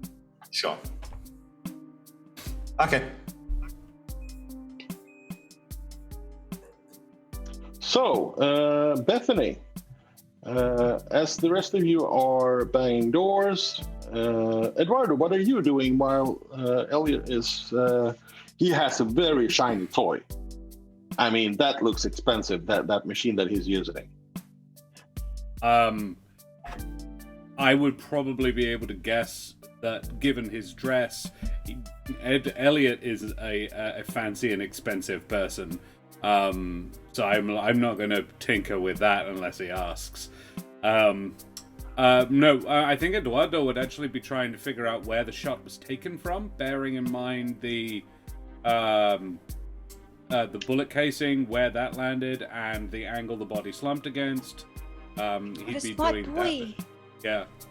Okay, so you bring out some poles and red strings and doing blood spatter analysis and stuff to try to figure out how you're working on that, and that is complicated math, and we're going to roll for that in a bit. So we're going to let Bethany enter the scene. Bethany, you arrive at this crime scene. You can see that the extremely talented and very capable Eduardo is at work. He's working with some string for some reason. You've never understood that. You can see Elliot. He's banging away at some sort of machine. You think it's something called a computer, but you're not sure. But it looks very expensive. However, Jessica and Laura is not present. So it's just the 3 of you here right now. And you, of course, being a politician in your prime, you are wearing inappropriate dressing for this occasion, right? Of course. I'm wearing very like a power suit, like high shoulders kind of jacket, a pencil skirt. I'm with my hot space box cup because obviously I stopped by on the way. Yeah. Yes, and I'm observing for now. I want to see them actually do something good. Eduardo is like, that was partially why he got the string out. He wants to look busy. Yeah. God is coming. I'm looking busy too. Yeah. You're very focused, and you have an internal dialogue with your Diana system. Yeah. So, okay, then we're going to do an education check for you, or a science check, Eduardo. Ooh, Whichever is better. pretty And I know. confident it's education. Yeah, it's definitely education. Yeah, cool. I'm gonna buy a dice, I reckon. Question before you buy a dice: can my presence and stern glance assist in this role? Or can I use momentum? Use momentum. You can use momentum to re-roll dice. That's something that's not part of the Mutant Chronicles core rules. It's something that became a part of the game of the D20 system later, but I will allow it for this scenario. Alrighty. I What do would we recommend think, buying gang? dice. Yeah. I will I buy. would recommend it. Don't try to pull this on us. Obviously, you would recommend buying. I cannot Daria, wait until Cthulhu arrives. Bethany- Yeah, Bethany's presence. I would say that for Eduardo, his difficulty level actually rises. Increases, yeah. Because he's becoming very, very nervous, having the boss look over his shoulder. Yeah. So you can't really assist in this other than I am Pete, yes. Yeah. you're not assisting him by just being there. Yeah. If you had very good skills in command and had command talents, you could use that. But So wait, what you're saying is that politicians, by going to different people's places of work and taking photo ops, aren't helpful? Actually decrease Also, the efficiency of the. My command is quite good. It's one of my top 2 skills. yeah, okay. What would you use your command skills for? You there, work harder. Yes, mistress. Yeah. Yes. Well, actually, what I will do is with my coffee, I will come over and be behind his shoulder. Yeah, this is gonna And make it say- worse. Okay. How is that better? Yeah, this is. Putting stress I'm gonna let out a small secret as part of Eduardo's backstory. That is why he's shitting his pants right now. Yeah. And that's all we're gonna say about that. But that is something that Bethany doesn't know. Nope. She's My trying question to is help, this. but us having the opposite effect. Do I add a dread level to this? Is my question. Stop it! It could, but I'm not going to do that evil. I'm just going to say that the difficulty level is 1 higher. Okay, because great. of it. I love it. So I will be welcome. buying a dice, maybe 2. I think I'll just buy the 1. If we can re-roll stuff. So can you just remind us what chronicle points are used for? So before you roll, you can buy 1 dice of your up to 5 dice that shows a natural 1. You don't roll Ooh. that dice; it's just That's a what the 1. chronicle point is for. Yeah. Yeah, or you can also use them to re-roll dice. Also, you can use them to. You can remove all dread if you have accumulated a lot of it. You can just, I fuck this shit. I need to sharpen up. I'm going to use the chronicle points so I can do my job. Also, you can be awarded new chronicle points, but only if you haven't used a chronicle points in the scene. Oh, okay. So right now, Eduardo, if you succeed with this, I will probably award you a bonus. Well, for good acting, or then let's see how you roll. I'm going to use. I bought a dice. Rolled 3. I got a 6, an 8, and a 12. I need a 9 or below. So I got 2 successes there, which means that because it's education, I get to roll another dice. So I got a 5 on that one. Wow. But I would also like to use one of our momentum to re-roll the 12.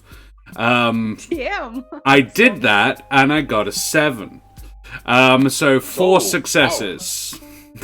Okay, so we're down to 5 in the pool.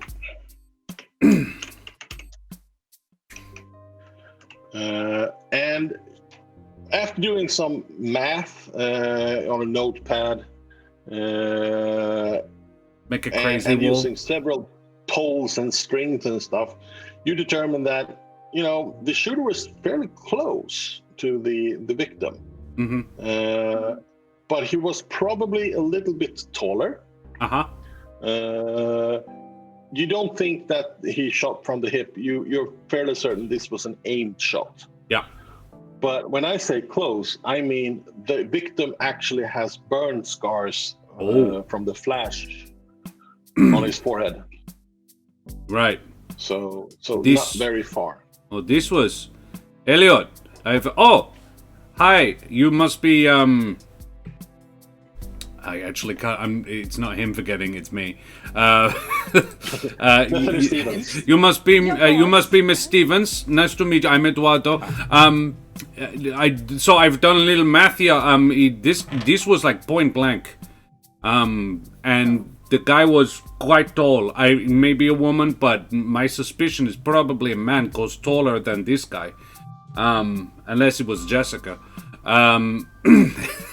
Where is Jessica, by the way? They're I don't door see the knocking. space with Ormus, hello. They're door knocking because there is no one around, and it's weird. Miss Stevens, it's nice to meet you. Eduardo, that says to me, I mean, forgive me for stating the obvious here, but if they were that close, then they must be well acquainted with the victim. See. I wonder if the bag was placed in his hands after. That's what I was thinking, based on the history involving the drug scandal at the hospital. It sounds to me like maybe it was a message. So a message from a man who was known by the governor of one of the districts. Doesn't really narrow it down too much. No. Tall man who wields a particular kind of handgun that not very many people can use easily. Favored by the Brotherhood. The Brotherhood who run the hospital, he was the thing of the scandal on. Oh, DM, this is not something that Bethany says, but in her head, she's connected to the Brotherhood. Does she think that this is an inside job? Does this mean like someone is doing shit for the Brotherhood? Well, you can do, since this is something that you are trying to remember, no one can assist you with this, but you can do an education check. Intelligence education. Intelligence education. Just in terms of Bethany's connection to the Brotherhood, I was under the impression that it was widely known. Is that true, or is it more of a... Widely known. Yeah. Widely known about the hospital. Oh. No, in terms of Bethany being a member of the Brotherhood. She's not a member of the Brotherhood. She was educated by the Brotherhood, and that is not widely known, but she does wear their symbol, meaning that she is supporting them. Yeah. Yes. So that's what I meant. Question. If I use momentum, does that mean it's a 1 on a d20? No, that you can No, re-roll that dice. Yes. Okay, so I'm gonna just roll if and you- then see if I need it. Yes. You don't want to buy any dice? No, I don't want to buy any dice. We haven't flirted with disaster enough yet. Yeah. We basically Okay. started a Danger OnlyFans at this point. So one of them is a success. So both of them are successes, but they're just normal successes. There's still 2 of them. So we're Two's still good. sort of blundering around in the dark in terms of like how I can much of roll a success do additional we need? d20, right? With a Exactly. disciplined student. Because- Okay. Yes. Oh Yes. yeah, education. Okay, so that's a success. None of them are cool successes, but 3 successes. 3 successes. Well, you do know that the Brotherhood has some, let's say, clandestine organizations within it that they use to target suspected heretics. That's, but you know that it's not something they do openly, and it's not something every man knows. But you know that such organizations within the Brotherhood does exist. What is a heretic against? Yeah. All Would a religions. cannibal be considered a heretic? No, a heretic would be a follower of the Dark Symmetry. Oh, okay, right. Okay. Just like, because the Brotherhood is like a pan-religion. It's like every religion all together. I was just like, is what, like heretics, atheists? They are the humans that have switched sides. Right. They welcome the chaos. I, for one, welcome our dark heresy overlords. Speaking of heresy, where does atheism fit with the religious structure? Oh, within the Brotherhood, there are atheists. Oh, cool. Both, because the organization's goal is to defeat the Dark Symmetry. Right. So your religious beliefs doesn't really come into it. That's the point. Okay. Gotcha. Okay, well, I suggest, gentlemen, that we wait for the detectives and then put our heads together and see what we have with all of our little bits of information. Sounds good. I'm just going to go and shout at the dog. I'll be back. Jessica and Laura. Jessica, just a small note for your information. You don't have a badge yet. No. It's one of your problems. You have these guns. Yeah. Do you have a license to wield those guns? Right now, of the two of you, Laura's the only one with an actual police badge, investigator's badge. Jessica is just gonna follow behind and make sure that no one hassles Laura.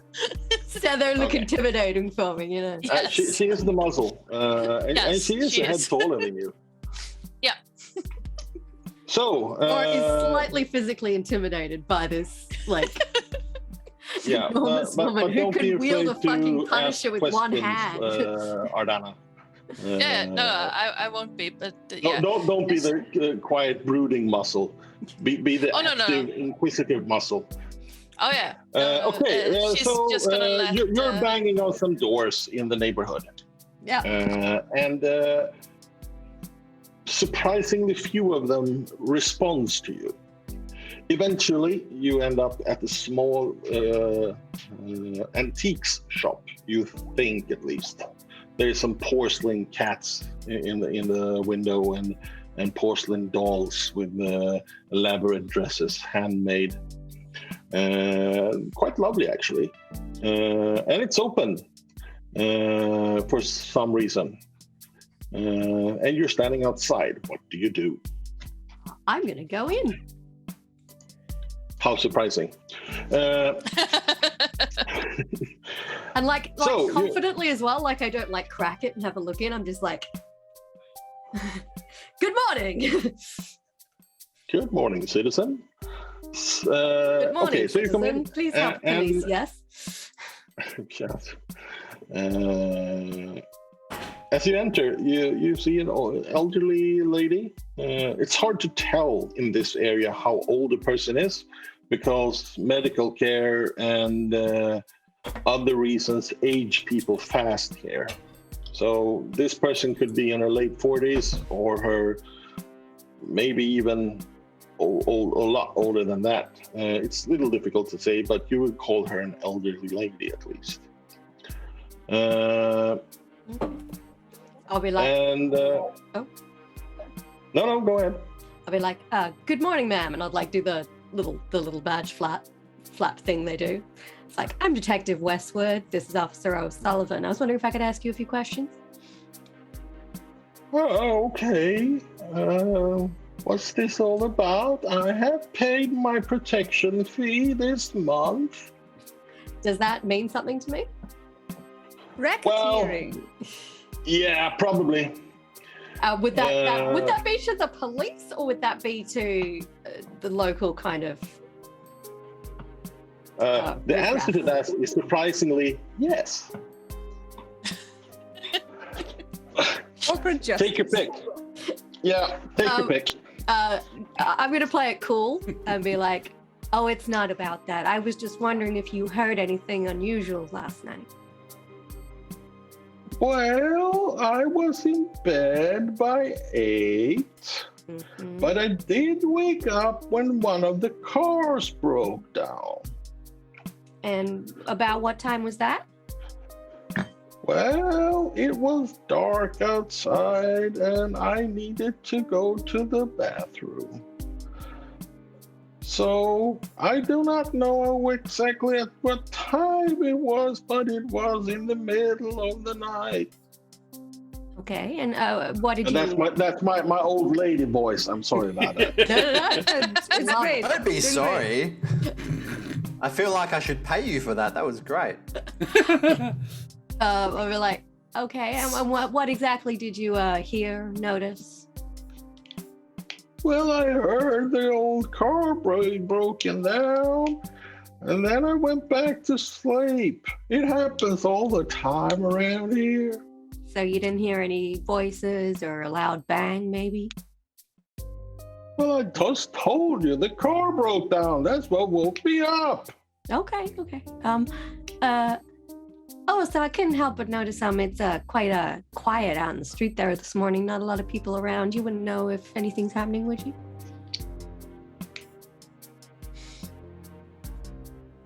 You can make an awareness insight check. Ooh. And Jessica can do it too. Yes. Ah, there's a cat on my dice tray right now, so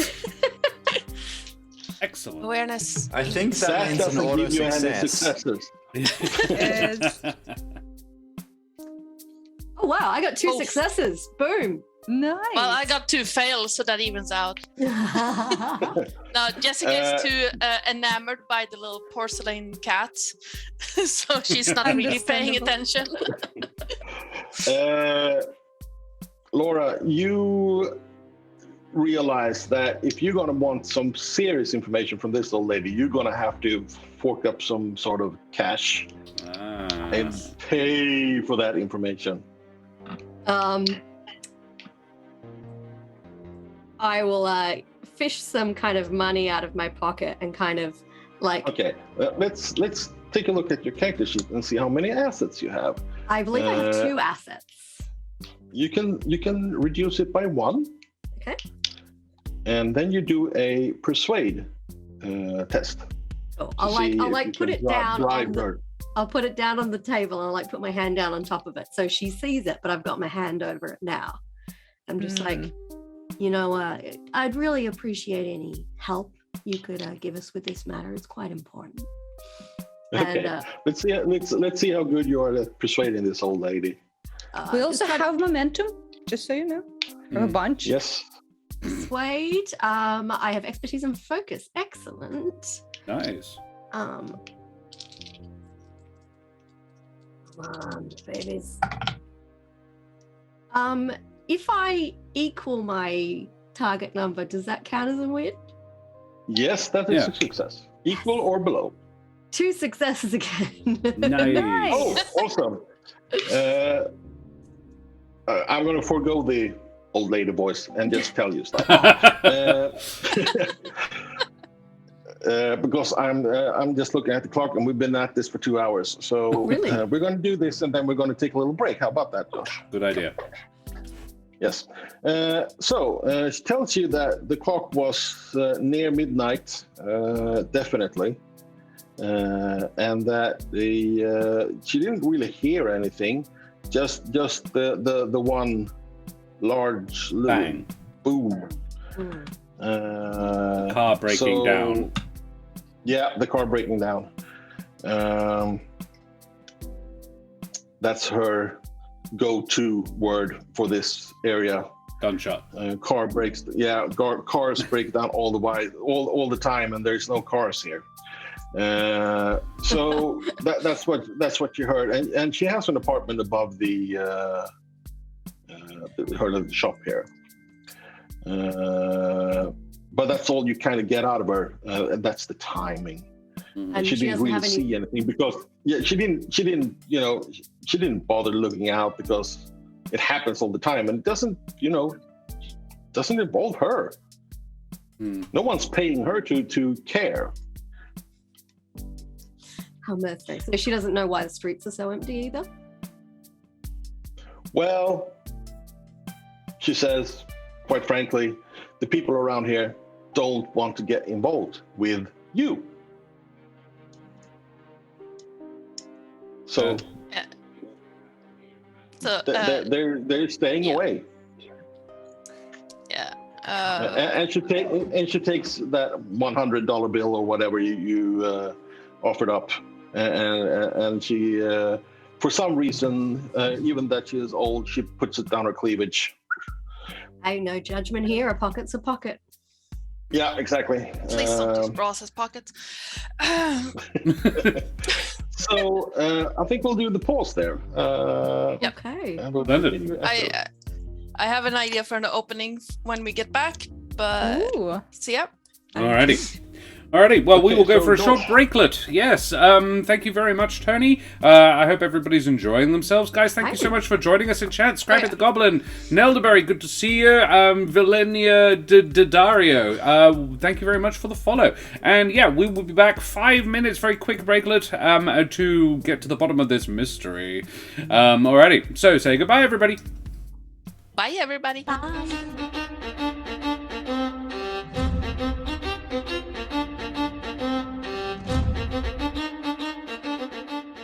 Vast and ahoy, mateys. We be back for some more Mutant Chronicles with our special guest, DM Tony Karlstrom, who is taking us through corporate injustice. I have called this, I thought it was funny, in this new system, because none of us have ever played it before, but we're liking it so far, aren't we, gang? And Brendan and I are swinging wild with I'm just going to buy more dice. Fuck it. You know, what could badly could happen? Lots. Bringing the chaos. And so, Tony, bring us the chaos. What happens next? Well, that's up to Laura. She had an idea. Let's hear it. I thought Jessica had an idea. Jessica had Oh, an Jessica, idea. I'm sorry. Okay, let's hear it. So as the scene seems to wind down a little bit, Jessica picks up one of those little porcelain cats, walks over to the old lady and places it down, and not leaning over because she's well aware of how big she is compared to this old lady, but she's just relaxing, leaning back a little bit. And so I was made aware that there are some new pills in circulation. How much would it cost me to how many of these cats would I have to buy from you to have that kind of information sent to me personally? That's an interesting development. Okay. Buying drugs from an old lady. Yeah. This one's for my arthritis, and this is for the cataracts. Let's do a persuade test, and let's see how well you're doing. Are the little statues the mules for the drugs? Jessica just Clearly thinks it's they're paper cute, bags. but she also figured that, oh, cat, can you stop licking my hand so I can actually roll my dice? No. Thank You're you. all being attacked by pets. Yeah. Yes. Yeah, Guinea is behind me, and she's been picking up the little water bowl, which is empty in fairness. So she's reminding me Oh, to refill it. nice. She Okay, has so another one, persuade. she's banging it. I have a focus and expertise in, one on both, Ooh. and I just rolled a 1 and a 3. Yes. Yes. Oh, so 3 success. you do some bargaining with the old lady, and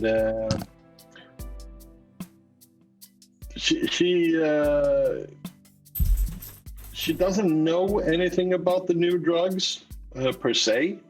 I assume you describe it. Yes. Yeah, Yes, and she would describe she it. hasn't heard it. Yeah, she hasn't heard anything about that. And you walk out of there with 4 of those cats, and you can reduce your assets by 3. Yep. Assuming you have 3 assets. Oh, Jessica has 5. Okay, now you have 2. I have 6. So and they are very nice porcelain cats. But she does take your phone number and agrees that if she hears anything, she will contact you. Perfect. So you can add a contact, and we'll call her Little Old Lady. That's what you're in the phone as. Yeah, the Little Old Lady. Yeah. Crazy cat lady. I would like to nudge Jessica on the way out and be like, Nice. nicely done. Thank you. And she's just got like a little brown paper bag full of porcelain cats. Porcelain She's cat. like, I love You know this mental those, image of this big. Yes. I have pretty Yeah, cats. like those little Hello. tiny ones. Yeah. Like. When you come back to us, Bethany will be like, do you have evidence? Is that I it? was thinking the cats are actually, like 10, 12 inches high or something Oh. like that. But okay. An armful of them. yeah. Well, yes, Yeah, yes, an armful of exactly. them. Like. Oh, the So- boss Oh, is no, here. Good. It's perfect. You know those brown paper bags you can get in American grocery stores, and there are 4 porcelain heads sticking up. Just speaking out. Yeah, exactly. Like, Yes, I love it. All right. Well, either someone killed this man with these porcelain dolls, or you just went shopping in the middle of the investigation. What is going on, ladies? I bought some information to be delivered Okay. later, hopefully, or I have an old lady I'll need to talk to later. All right. Miss But Westwood. she did hear a car crash at midnight last night, so I think we can assume that... She didn't say near midnight. She didn't say midnight, but well, okay. Oh, sorry, what did And she that- say? yeah, She gave me a time though, didn't she? she said near midnight, and that kind of seems correct with what the police officer said. They got a call at that time. Yeah. So I think it's safe to say our friend Mr. Sterling over there met his untimely demise near midnight. What They didn't interests hear a me. gunshot. What interests me is you said that old lady didn't think much of it, or at least she wasn't the one who called it in. But who would care enough about gunshots in this neighborhood to actually call it in? That is a good question, Elliot. Dun, dun, Is dun. this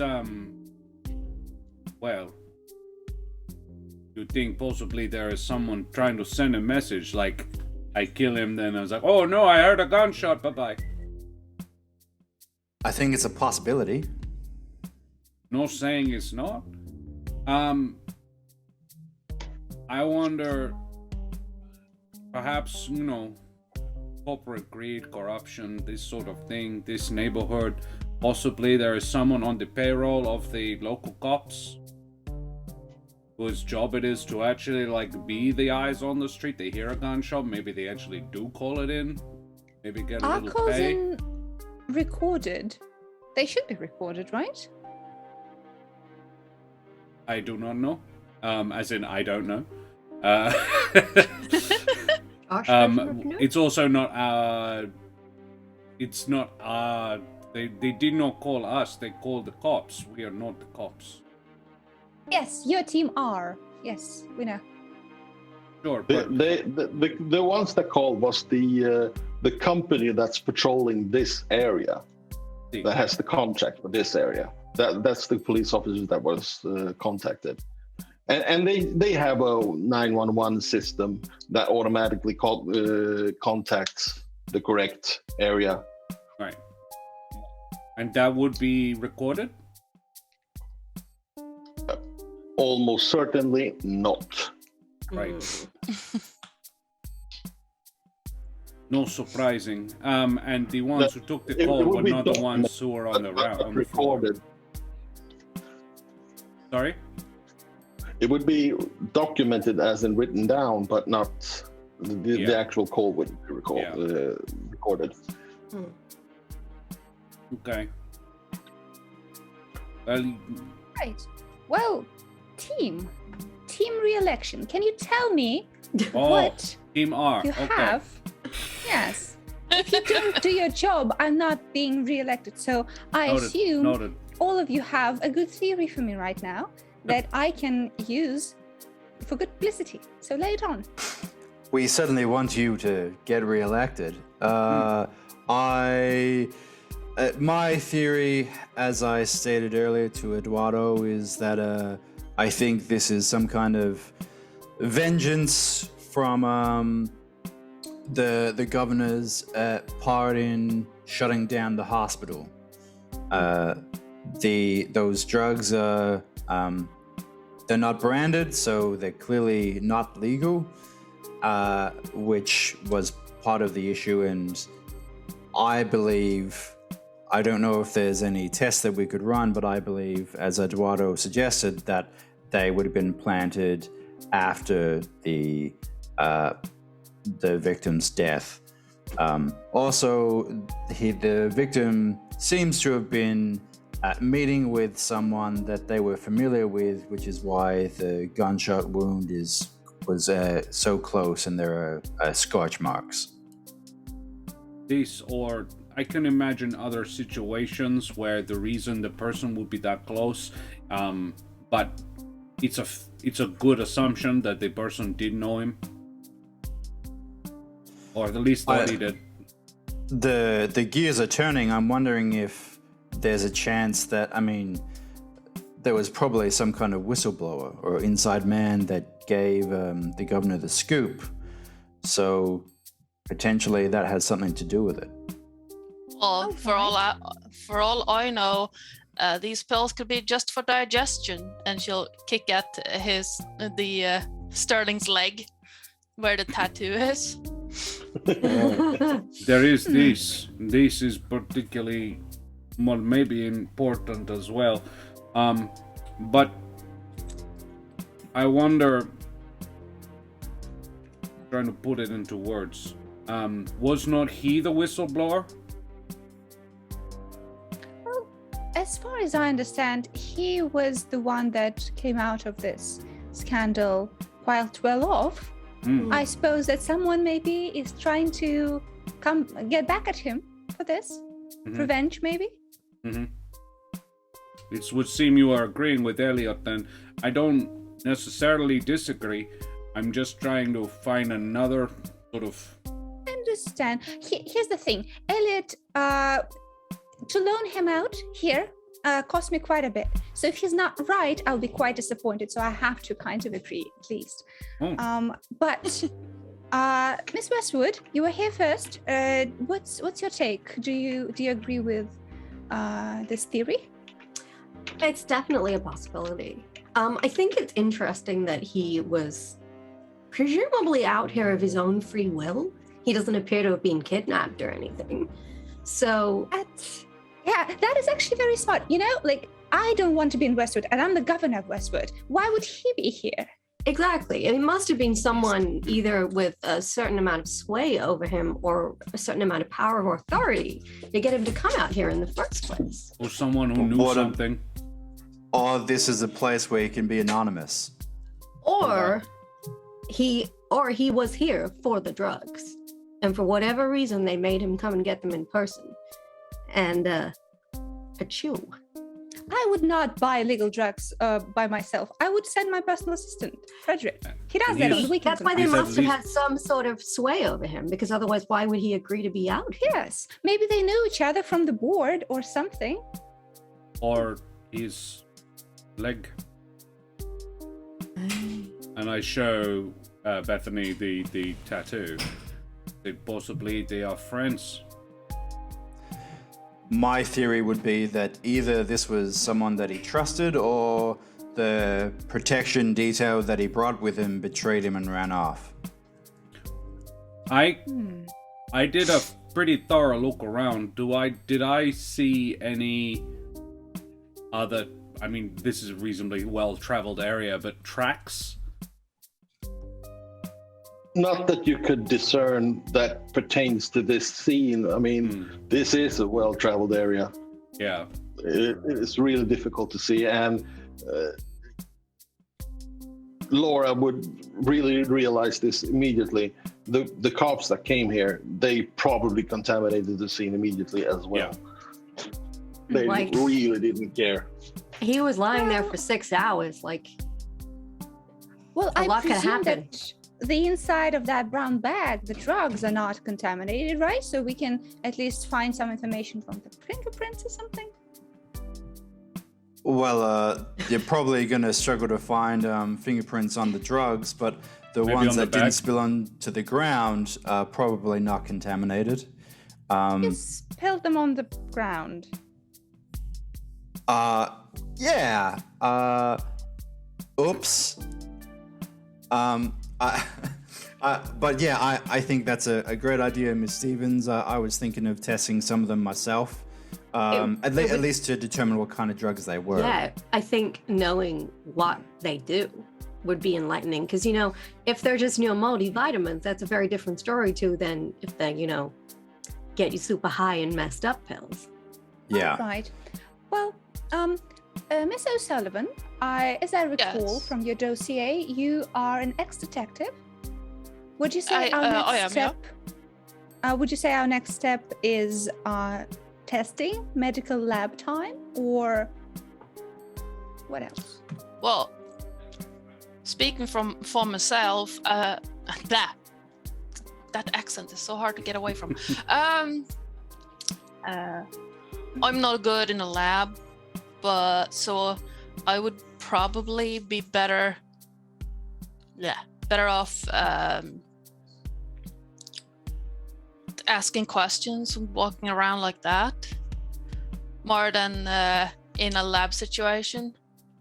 My first question, and speaking from experience, walking through a neighborhood like that, dressed like this, and she'll indicate towards Sterling again, probably not the most inconspicuous. If I wanted to blend in, I'd dress like the locals. He didn't. Before we continue, Elliot, you can do an awareness insight when Jessica says that. Yeah. Ooh. Exciting. Okay. Mm. All right. This is just a plain old 10. Can I use momentum to buy me Reroll. dice? I can't, Reroll. can I? For reroll. Reroll. This feels semi-important. I would like to buy a dice, please. Okay. You're addicted to that buying dice, huh? You're just an addict. Oh, Love it. you Love know so it. much. I'm a corporate drug addict. It's of course. Next time on my strange addiction, Brandon. I'm cosplaying. Don't worry about it. Look, I got one success. Well, that's all you needed. You realize Yeah. that John Sterling's tie-pin is made out of platinum, and he was not robbed. Yeah. Whoever, for some reason, his body is intact. All his belongings on it. His cash. He's got cash in his wallet. He has been left alone. And that That seems strange. Like the person who cured him can obviously have reasons to leave him alone, but the fact that the or body has just the neighborhood here. I mean, that Yeah. pin, that's probably food for half a year for some people around here. Yeah. I pointed out, and I do look around and see if I mean, it's definitely too late, but something or someone was keeping people away from this place. There's no reason why that body shouldn't be picked clean. Even the suit would have been worth something. Hearing that, Jessica is also going to start looking around to see if she can, specifically looking for people observing us. I will also Hey, look, but and- only worried about paparazzi catching me here. Well, everybody can do individual awareness observations. So Yes. we'll start with Eduardo. Oh, okay. Yeah, sure. I was looking too. This is more of she's saying, "Are we being observed?" More or Right, less, right, right. Yeah. and That is a single success. you kind of brush it off. No one's watching. We're alone here. Jessica. Now let's see. So I have 2 expertise and 2 focus on observation. And we do have momentum That's- dice. Yeah, I would like to use momentum to reroll one of those because I failed both. Okay. That's a success. So But you're still same. Just the one? There's no one here. Yeah. well, I have 2 focus. Yeah, but that only helps if you crit. Oh yeah. You roll You a need to 2. roll 1 or 2. Yeah. Did you roll a 2? No, I'll roll the 6. Okay. So basically, you take a look around and it's Yeah. Elliot. I have already rolled. I got 1 success and 1 failure, so I would like to use a momentum to re-roll my failure. That's a bigger failure. But no, not a crit, but just 1 higher. Can I re-roll again, or is it? Yes, you can actually use up the whole pool if you want to. You have 3. I'm going to Going, do 1 man. more re-roll. God damn it. He It's has to another be stopped. success. Another success. Okay, so you have 2 success. Well, the hairs in the back of your neck do rise for some reason. Bethany. Yes. Looking for paparazzi. Looking for. Here come yes. 2 successes. No. First one is already a fail. Oh no! Second is success. You know what? I'm also going to use a momentum if we have one. Do we What? have it? Yes, we do. Yes, please. I Yeah. gave us so many evil points. Why don't you buy more dice, Daria? Because Actually, you need to do that before you roll. I know. yeah, that's true. But I actually rolled a 1, which is my focus in observation. So that means I have 3. Okay. Yes? You do notice what could be a photo lens in a window a few stories up, say 50 meters away or something like that. But it is well hidden. It could be a photo lens. I know what else it Laura. could be. Laura, your turn to feel observed, or maybe not. No, I'm happy to observe. All right. Where am I looking? What am I looking at? There we go. Okay.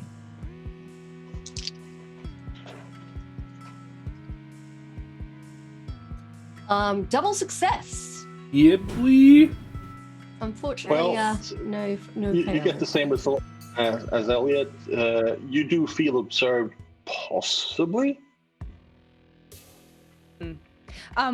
As I notice that something, I don't want to look like I'm pointing towards it.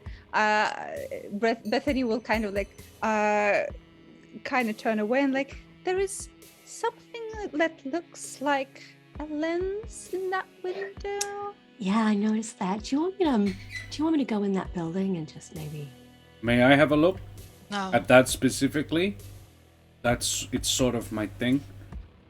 Oh, are you also into watching people covertly? No, I am into while, tech. sorry, Tech. while we're having this That's sexual conversation, very fast. Yeah, it does a While lot we're when having Daria's around. yeah. You're welcome. While we're having this conversation, I don't touch her, but I kind of like gesture for the group to move behind. I don't know if this is like under a bridge or something, but I want to break line of sight between Good us idea. and the window. You could just sort of all scoop up at the hood of your big lab van. That would do it. Yeah. Yeah. All right. But Say the word. I'm kicking down the door and going into that building. Eduardo, is your thing covert? Basically, I'm an engineer. I'm really good with machinery. If you want to convert, and Jessica raises her hand. You know what, team? This is a beautiful way to show how you do on assignment. Okay? So all 4 of you can go in and bring me some evidence. Oh no, I'm really more of a. Elliot that's can not stay Eric's here. accent. Oh, I'm more of a support kind of guy. Uh-huh. But, so when you and I- you don't drop the evidence into the dirt, you support people. I have found him to be very supportive so far. Ladies, should we? I'll go in first to see if there's something there, because well, I have not to an spill too idea. much, but Can I look at it first? Can I take a sort of a subtle glance up and try and determine what it is? I'll allow it. Do a. You can. I'll even let you use your mechanics. Yeah. Intelligence mechanics. Nice. So okay. Yeah. Yeah. Could I do the same, but see if it looks like a sniper scope? For you, it would still be the ranged weapon expertise with education. Yeah. With intelligence. Sorry, not education. Yeah. Ranged weapon expertise with intelligence. Great idea, though. Yeah. I rolled 2 dice, and I got 2 successes. Yeah. You think that's a model 1400 Cyberdyne telescope lens for a video camera, possibly. You've seen one of those on your pilgrimage All right. that you did. Okay. So that's a surveillance camera. That you're pretty sure it is one. Mm-hmm. But it should have a little red light that indicates it's filming. On. You can't see that. Interesting. It looks like a surveillance camera, but it's not on. Or if it is, someone has disabled the little light on it. It's Cyberdyne model. But if it's surveilling, then it may have video footage of what happened. That's where my mind was going. I can spike the lens, though, if you don't want anyone watching anymore. And I would say that to Bethany. No, property damage is not good. I'm not going to Really? damage it. I have a torch. I can focus it, make it bright. It can't see anymore. Oh, okay.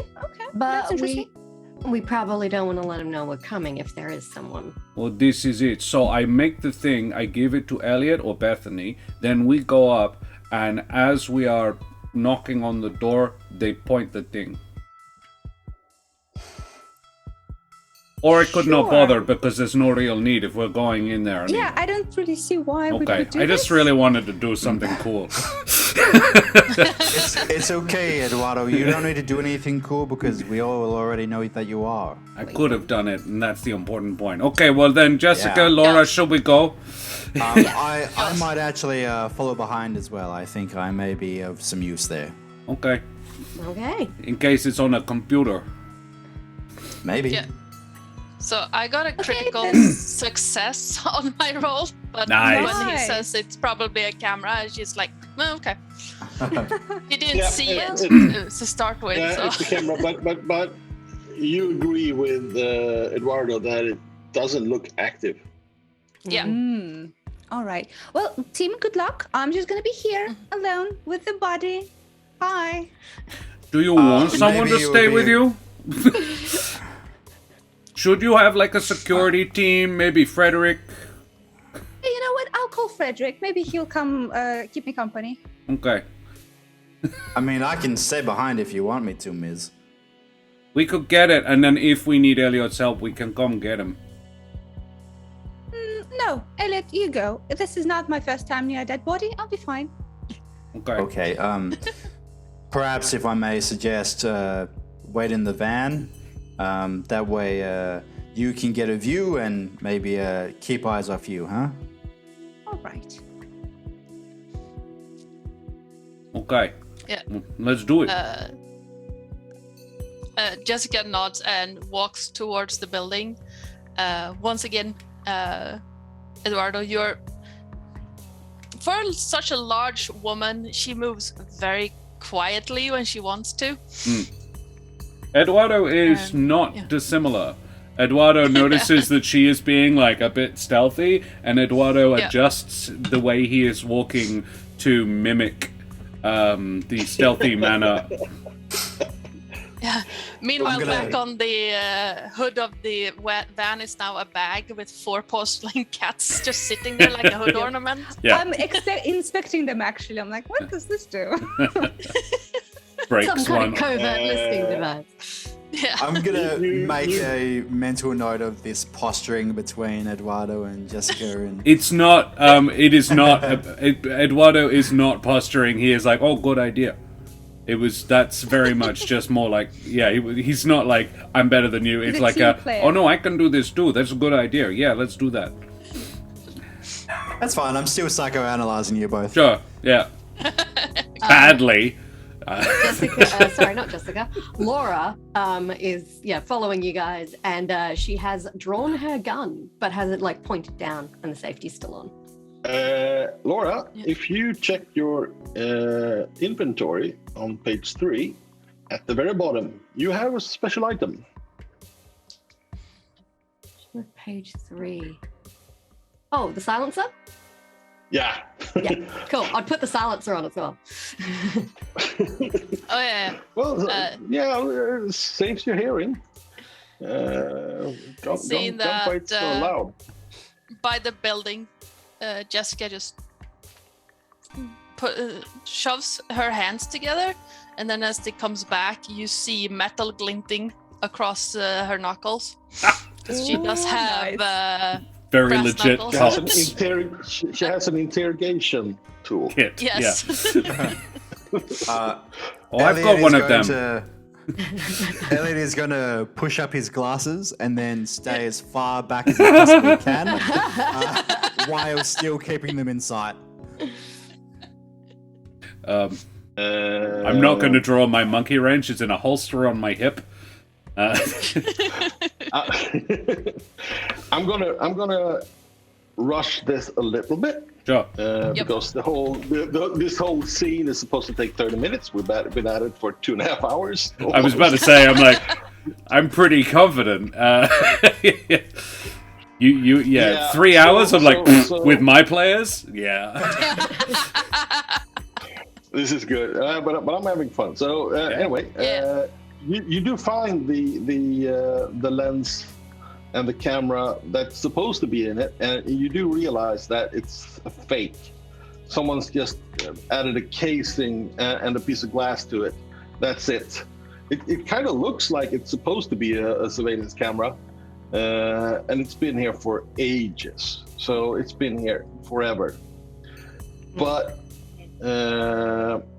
Laura and Elliot, both of you felt observed anyway.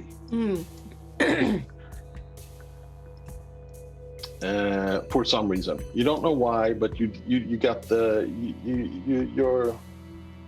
you got the instincts telling you that someone is watching me. It's just not my paranoia talking to me this time.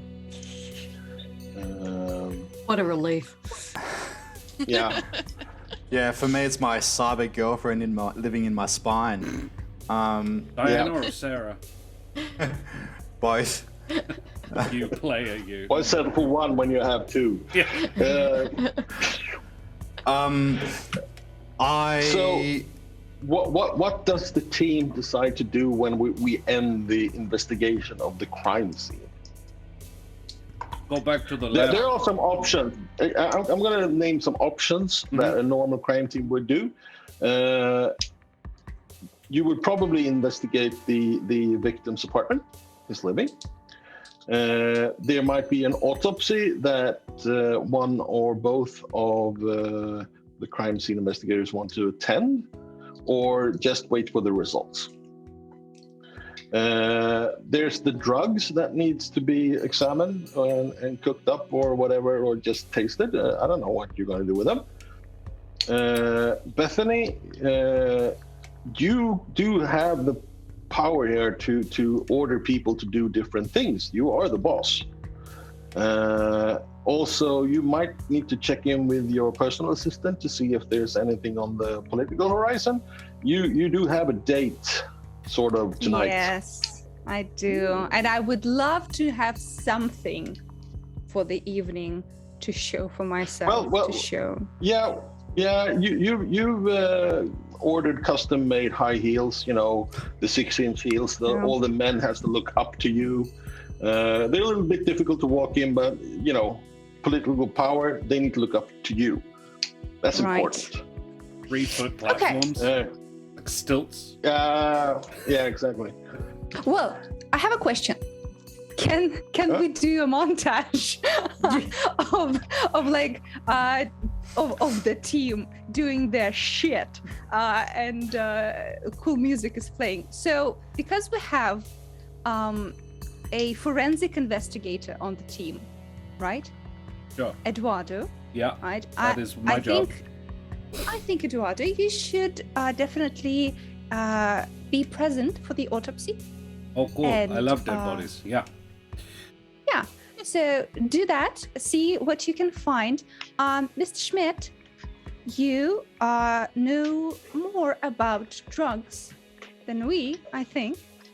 So you should definitely To my get education, yes. Yes, of course.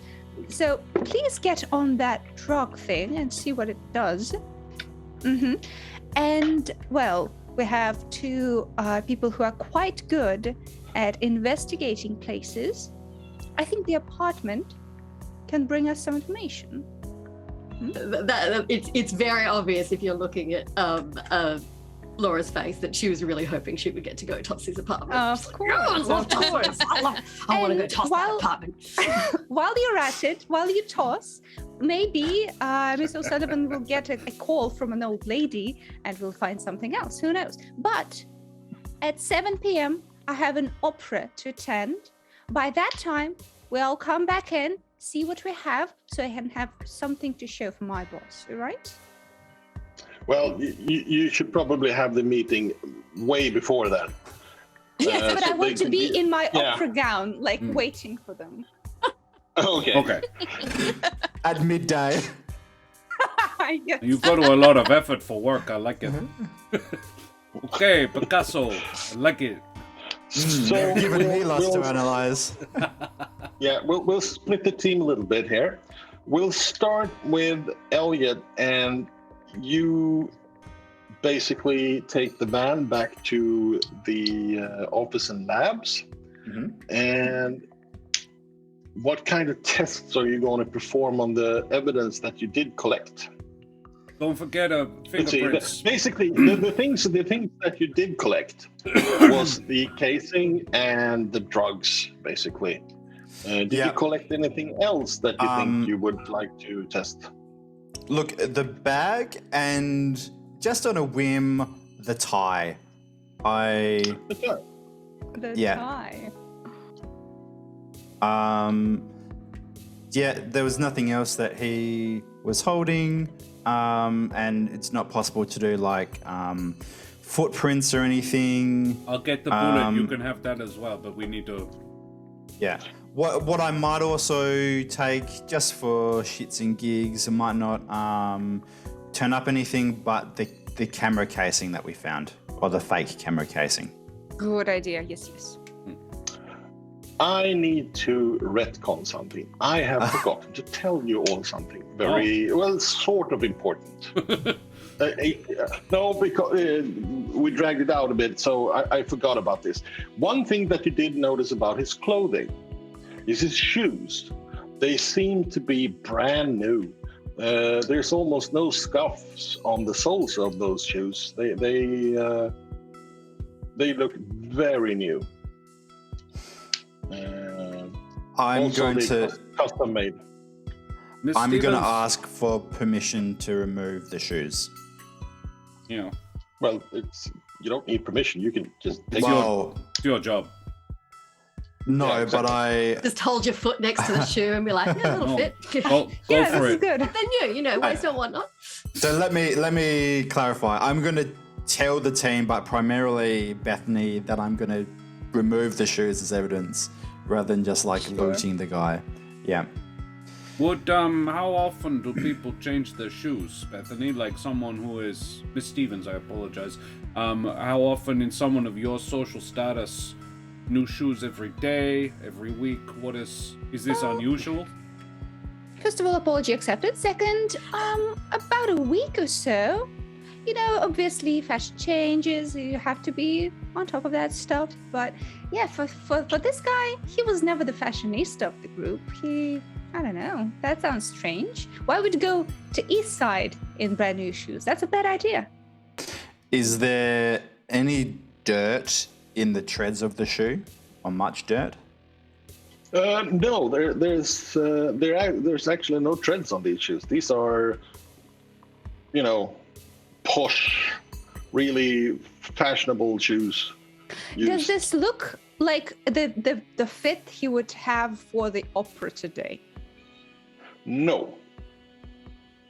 But it is something he would probably wear for a photo opportunity, maybe. In the alley of East opinion. Side. Yep. He's a man Can of you the people. describe the area to us again? Is this an alley or is it a bridge? What is this physical location? Well, if you look at the picture again, which with the crime scene, It's sort of an alley. let's see if we. Cobble Yeah, streets. Exactly. Nothing particularly special about it. It's not really hidden. It's not really trafficked or anything like that. It's just one of those parts of the town that a lot of people visit, but just pass by. Some people live in this area, but it's just a place. It's not hidden. It's not. No, nothing special about it. I'm going to hand a shoe to Eduardo, and I'm going to hold the other one up to You're my free ear. now. And yes, house elf. And I would like to shake it. You said it's a custom job and it's very new. I just want to see if there's any like kind of hidden compartments or anything in it. Blade comes Okay. out. I was thinking you more can like do- a shoe phone. Hello? Calling agent 99. Hello? Just do a. Well, I suppose Eduardo could do a mechanics check to see if there's any hidden compartments in them. And as you do, you don't find any, says the. Disappointing. Yeah. I'm gonna roll anyway. Hint, hint. The shoe is the clue. Irritatingly, I got 2 successes.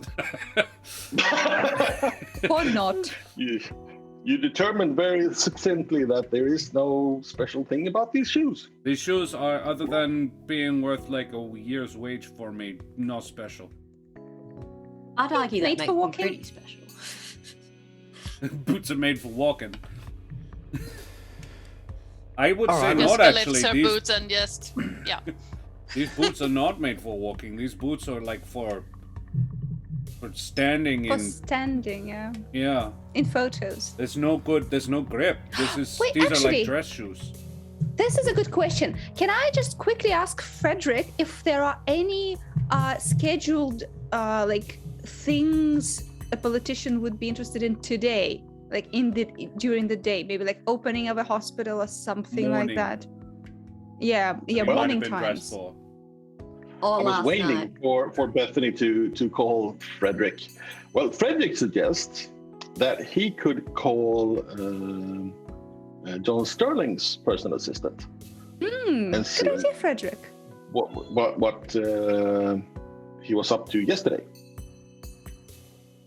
Good idea. Yesterday and today, see what his schedule was like. Listen, I will give you a raise. By the way, Bethany says that every time and never does. Oh. I feel less bad, but still like. Eduardo's like, we've been working our asses off all morning, and he gets a raise. One idea. Exactly. He had one good idea. I know exactly what she shoe means phone. when she says that. Yeah, exactly. He's not getting anything, but he'll make some calls and get back to you. And he asks, Frederick asks Bethany if she'll be at the office or if she will be at the town office, as he calls it. That would be your political seat. I will be there for a bit.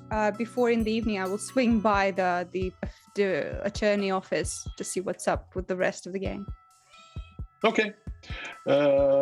He hangs up.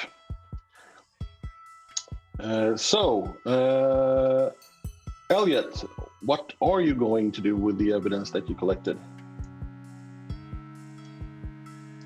Well, look, me not being a real forensic investigator, I would welcome some advice, but the first thing I want to do is run some tests on these drugs to figure out what they are. Okay. You don't test them. You actually, Okay. No, Look, I was really rooting for you to Put them to test the one of the Venic drugs. look, So just if you want to use some of your dark points, DM, to make me take a drug, I will You happily trip and do that. fall. oh God, no! Yeah, the question is how susceptible is Elliot to this corrosion or whatever that was?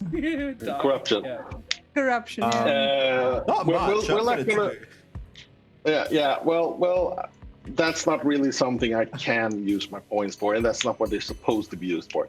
And thank you for the offer, but that's something I want the player to decide for themselves. But as I understand you try to break these drugs down and determine their molecular structure and purpose. Yeah. So I need you to do a intelligence science check. Okay. Can I ask, would I be using a comptographer? Because I don't know what that is. Comptographer is huge machines that help you program AIs. Okay, so no. All right. Let your AI try the drugs and see what she thinks. I just put them onto my spine. She actually says no, thank you. Say no to drugs. What I will do is see if either of my AIs have anything in their databases matching. I mean, it's a pretty plain looking drug, but I'll see. And in the meantime, I will roll for science. I would like to buy. some dice. Yeah. Yes, please. Yeah. Says the happy GM. Brandon is best friend to the GM in this game. Absolutely. I would like to buy 2 dice, and I'm using one of my Chronicle points for an auto success. Ooh. Ooh, wow. Nice. Stonks. Oh. Going all in. Donks. Okay. So you have at this point 2 successes and 4 dice to roll. Oh, Siri. do I get 2 successes for winning the thing? For you. buying it? Okay, thank you. Yes, because Nice. you have focus. Great. In that case, I will only buy 1 dice. Oh, you chicken.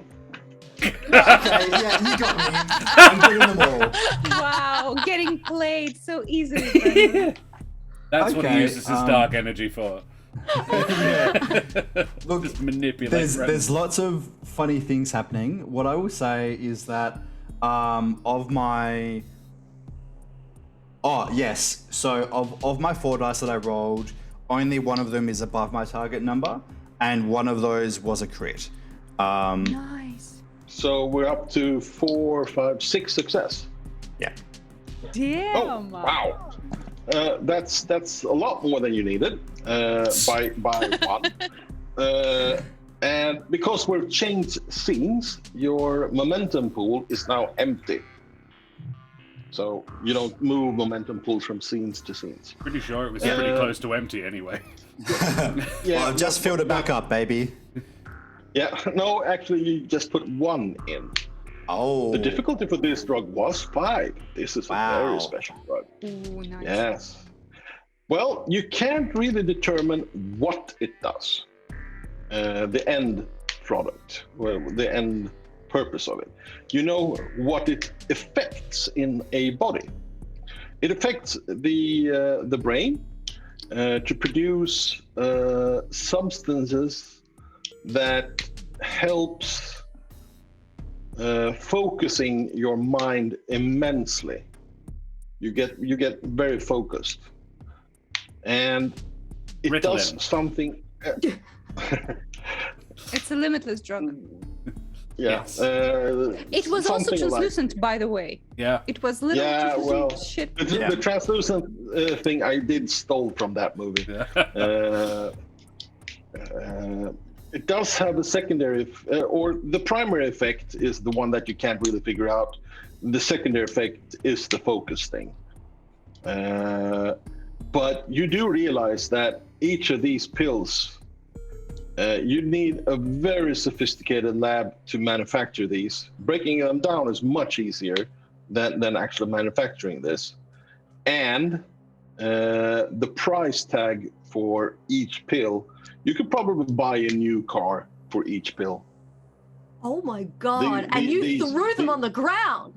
Yep. You said With the kind of car that I drive, I probably couldn't afford a new car with these, but No. This would be a regular people's car. Hey, Brendan, take one. Take one. Oh. Do it. obviously. Do it. Do it. But yes. I'm gonna find a particularly clean drug, and I'm gonna put it aside until I've finished examining More for everything I want to later. examine, and then I'm going to finish off with a You're little my treat. special friend for later. Yes. Lights some candles, gets in the bath. But to You come in summarize, the lab, there's a bath infused in it. There's a chemical shower. That's the closest thing. That's for morgues. That's for bodies. What are you doing? I have a body. Don't crush his vibe. So by its structure and its composition, it seems like it seems like it really should be a legal drug, apart from the fact that it's not branded. Is that right? Yeah, and you determine that it should not have any negative side effects. However, Wow. Mixed with other drugs, it could be really bad. Like with the one you're taking. Yeah. How would it? What effect would it have combined with my accelerate?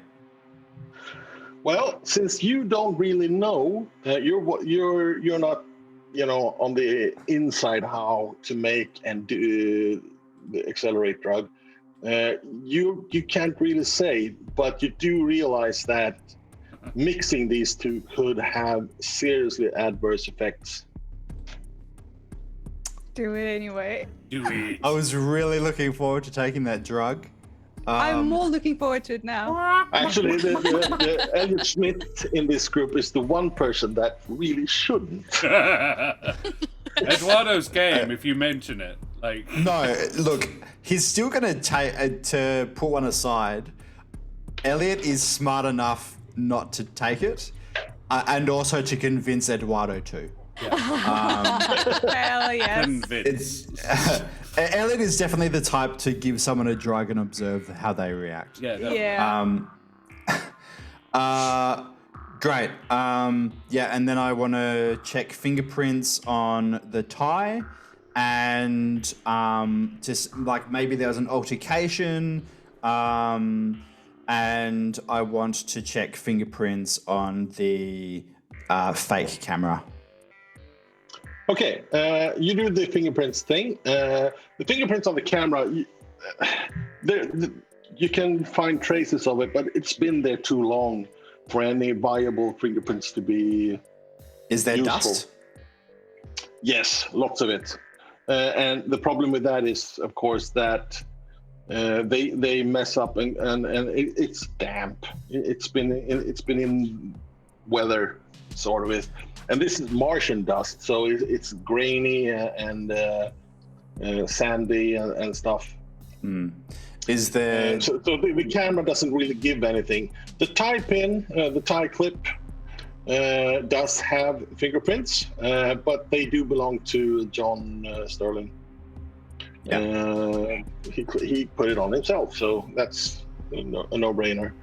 That kind of leaves the shoes and the bullet casing. Yeah. The bullet casing is blank. It's been polished, and you do realize that it's been polished to make sure it doesn't have any prints. Someone's been careful about it. But left it. Well, it doesn't because matter. it's polished. Yeah. Yeah, because it's polished. That's why they left it. Ah, I mean- before they polish before firing, not after. I'm like, here you No, go. exactly. Pop that back There down. is the gun residue, firing residue on it, but those are the normal chemicals that you would expect from firing the shell. That would leave the shoes. Yep. What do you do with those? By the mom. I mean, there's no shoe prints because there's no treads. They clearly fit him.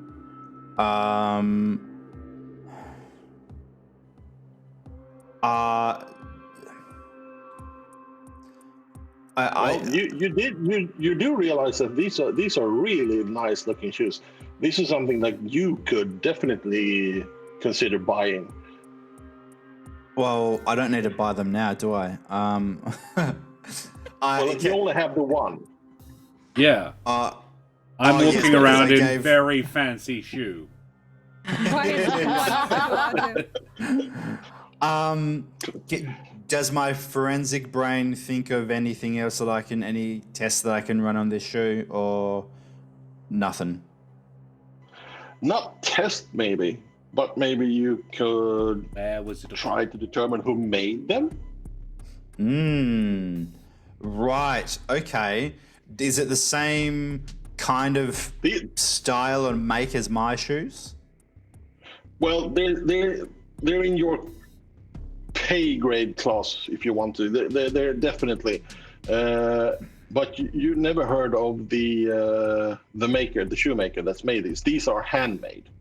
Okay. There's Definitely. no brand or anything on them.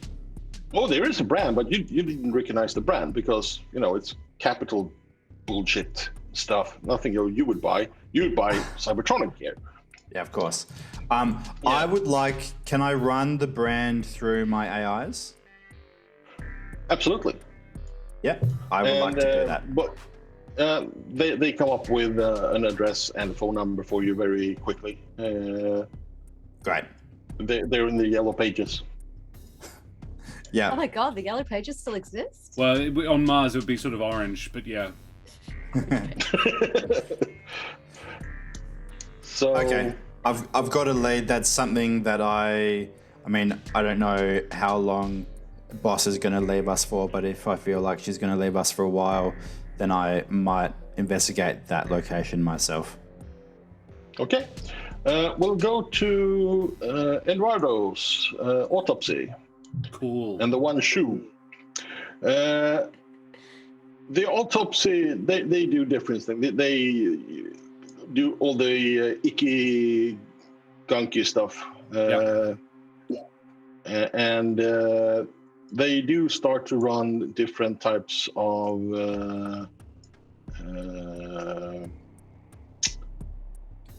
drug tests on the fluids. Oh, yeah. But those will take a couple of hours at least before they have any results. So you watching over them really isn't, it won't give you really anything particularly. He seems to be, they do realize one thing, stomach contents. Oh, yeah. He's had a very expensive dinner and wine. Fine. They can't determine what wine, but wine.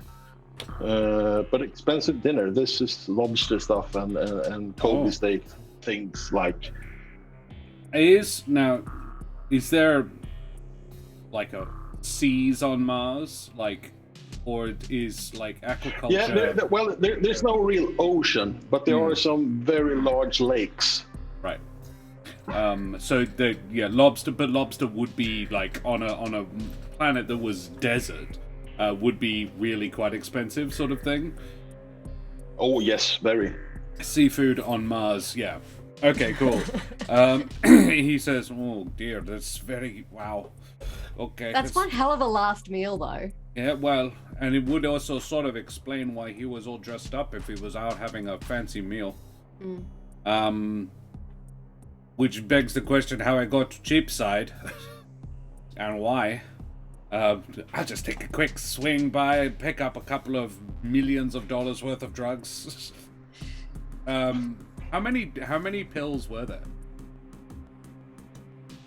You'd say A couple of hundred? no, not a couple of hundred, but 100 maybe. 100? Cool. Alrighty. Minus one. Yeah. Set aside. Less one now. Yeah. I was sent along to sort of oversee this, but I don't really know what to add to it. I don't this is definitely not his speciality, and he's totally qualified for this. Very, very qualified person. Extremely, very much, very good. Get your wrench out. Or better yet, time for I'm at some work. recreational drugs. Yeah, or maybe some Get recreational high, drugs. man. Ah, Can I would say, can we confirm? Can I get the bullet out, gents? This is the point that you realize that the bullet is probably right now sitting in a wall at the crime scene. Okay. No one asked. No. Well, I did actually say make sure they get the bullet. Oh, you did? I totally missed that. If you look at the crime scene pic there, you see the hole in the wall. Yeah. I did say as we were leaving, sort of to Elliot, make sure they test. I said, in fact, I think I said, I'll get the bullet for you. So I did think about the bullet. Yeah. You did think about a bullet. No one did anyone else react to him saying that? I'm asking the group. I'm no, I happy was to. too excited at the I'm idea of happy to tossing this swing guy's back apartment. via the crime scene and get the bullet out of the wall if I need to. Okay, you use Yeah. your wrench and you tap the wall around it, crushing the concrete just to get the bullet out. I wouldn't use You a know, wrench. you have your I've trusty shouted tool. at children for using wrenches incorrectly. I would use a small hammer. I have a basic toolkit. I would use a small hammer. Tap, tap, tap. Tap, tap, tap. Tap, tap, tap. Vince's- And You can always use a wrench as a hammer. That's I know, and you What? shouldn't. He's not Some lying when he strong says he's yelled at opinions on the children about wrench. this. Yeah. I teach carpentry and woodwork. Listen, in my inventory, I've got a multi-tool, and I'm pretty sure that's just a wrench. I hate all y'all. I'll show you a multi-tool. Where's my multi-tool? There's my multi-tool. Josh, that's against you- TOS. you, Don't show your tool on screen, please. My multi-tool. For opening If beer. you have a multi-tool down there, I really don't want to see it. Well, he's cybernetic. He's cybertronic. Now that's Elliot. There was a guy on Reddit who I think had a multi-tool. So I go Anyway, I go you back, get retrieve the the bullet bullet. on my way back to the drug den that we are now operating out of. Yes. Cool. And I say, Elliot, I got something for you. And I say, you'll find anything? Before I leave the morgue, is there anything of note about the cause of death beyond the stomach contents? No, it's a straight shooting. He died instantly from bullet wound. Okay. Open and shut. Thanks, Large guys. portions of his gray mass is missing. It's splattered on the wall. Okay. There was drugs in a bag, so yeah. The drugs in his system, perhaps, if you could let us know ASAP. Thanks, guys. Yep. Cool. And then I go back. And we're now at 3 hours and 10 minutes ish. Should we? Yeah. I'm happy to. This is probably a really good time to take a pause and reconnect next week. Awesome. Alrighty. One shot Wednesday, not so much. 2 shot Wednesday. Hell yeah. Well, Sounds like a this might be challenge to three make it shots. 3-shot Wednesday. Yeah. Don't tempt us. So guys, yeah, thanks very much, Tony. Thank you so much for coming and playing. Ardana, thank you so much for coming and joining us as Thank well. We like to do favorite moments here, and we can make a bit of a lightning round. Just aim for speedy, but yeah, I think we should just have a bit of a quick once around, everybody. I think it's a really fun session. So yeah, who would like to go first with their favorite moments? I have a favorite moment for Ardanna buying the cats. Buying the cats. Of course. Yeah, that was good. That was good. I love how I'm just giving the lady money and you're just like, I'm going to buy these cats. I really like How the many detail cats about how do- quietly she moved. I was like, Yeah. she's a big Same. lady, but yeah, I really like that. I wanted to bring that up as well because she really leaned into the physicality of the character. That Yeah. was interesting. Brendan? Thank you. Yeah. Go ahead, Tony. Yeah, Jessica Sullivan has an athletics of 14 and a strength of 12. And a lot of you, she could probably lift the lot of you on her own. Yeah. But she also, her signature move is also stealth. So Nice. Yeah. Cool. She's a cool cat. Yeah. I just had Yeah. a moment where Drax is like, nothing goes over my head. My reflexes are excellent. no, nothing goes over her head because no one can throw that high. Yeah, she's Yeah. too tall. Yeah. So The mutant. I wrote down a one-liner which I quite liked. You were deciding figuring out what gun could have shot that bullet, and your comment to Eduardo was, "I could wield this one-handed, but you couldn't." one else and then could. you rolled your eyes. Eduardo's strength is 10. He's actually not a weakling. has that big ass wrench. Yeah. Yeah. He's a mechanic by sort of Well, build. Speaking of Eduardo, let's talk about that cutie because I enjoyed the stress that having a boss watch brought into Eduardo's life. He's Yeah, so I was like, oh relatable no, and oh cute. no, oh god. Oh, I love it. There's so much about him you don't know. Yeah, but honestly, even without the information, very sympathetic character. He's like the heart of this one shot, I think. I'll wait till he tries the drugs, then he'll get drunk. Oh no. Big brain. No, I think my favorite moment overall was just Eduardo playing with string at the crime scene. Yeah, in the end, he kind of pulled it out maybe a meter. Like, interesting. Figured it out, guys. I love the way you played Eduardo. He was super keen to be really helpful, and going out of his way to help everyone. It was very cool, and I feel a little bad about turning him into my future guinea pig. I just imagine, like, in 20 years, this is just the relationship Elliot has with Eduardo. They've known each other for years. He's like, hey, I found this new thing. Want to eat it? I'm not going to. Do you? You came in saying, here, I've got something for you, and I was just about to say, oh, look, I've got something for you. Yeah. I really loved Eduardo's phone manner. It's like, who picks up the phone? Eduardo's like, hello, who is it? See? I'm Eduardo, bye. Where are you? Oh, yeah. I'm not Just sure immediately if calls any of back. you- Sorry, where did you go? I'm not sure if any of you have listened to the Writers' Room, that podcast, but there's a character there called Raj, and I keep getting that character in my head all the time. You really, yeah.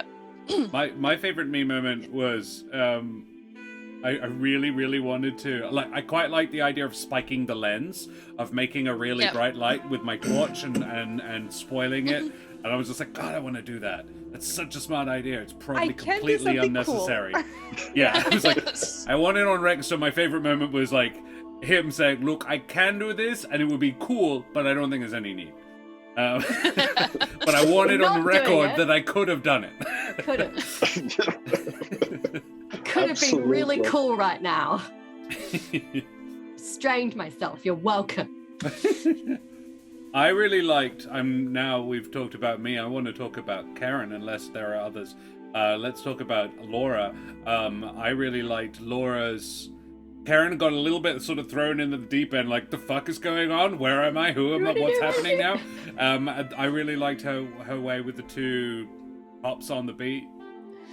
Just sort of like, okay, well, guess, all right, well, you guys, and she sort of takes charge, and yeah, I thought Karen was really cool under fire there. Pretty cool. Yeah, that was good. Oh yeah. Also, another thing that I found adorable, how excited Laura was to go, like, get into the apartment and just toss it. Like, oh, yes! The Gremlin energy is very good. What I wanted. I want to go through his expensive, beautiful things. I love the way you took charge when you were the first on the scene, and even when the rest of us arrived, you felt very competent in your role and confident in your role. And thinking back on it,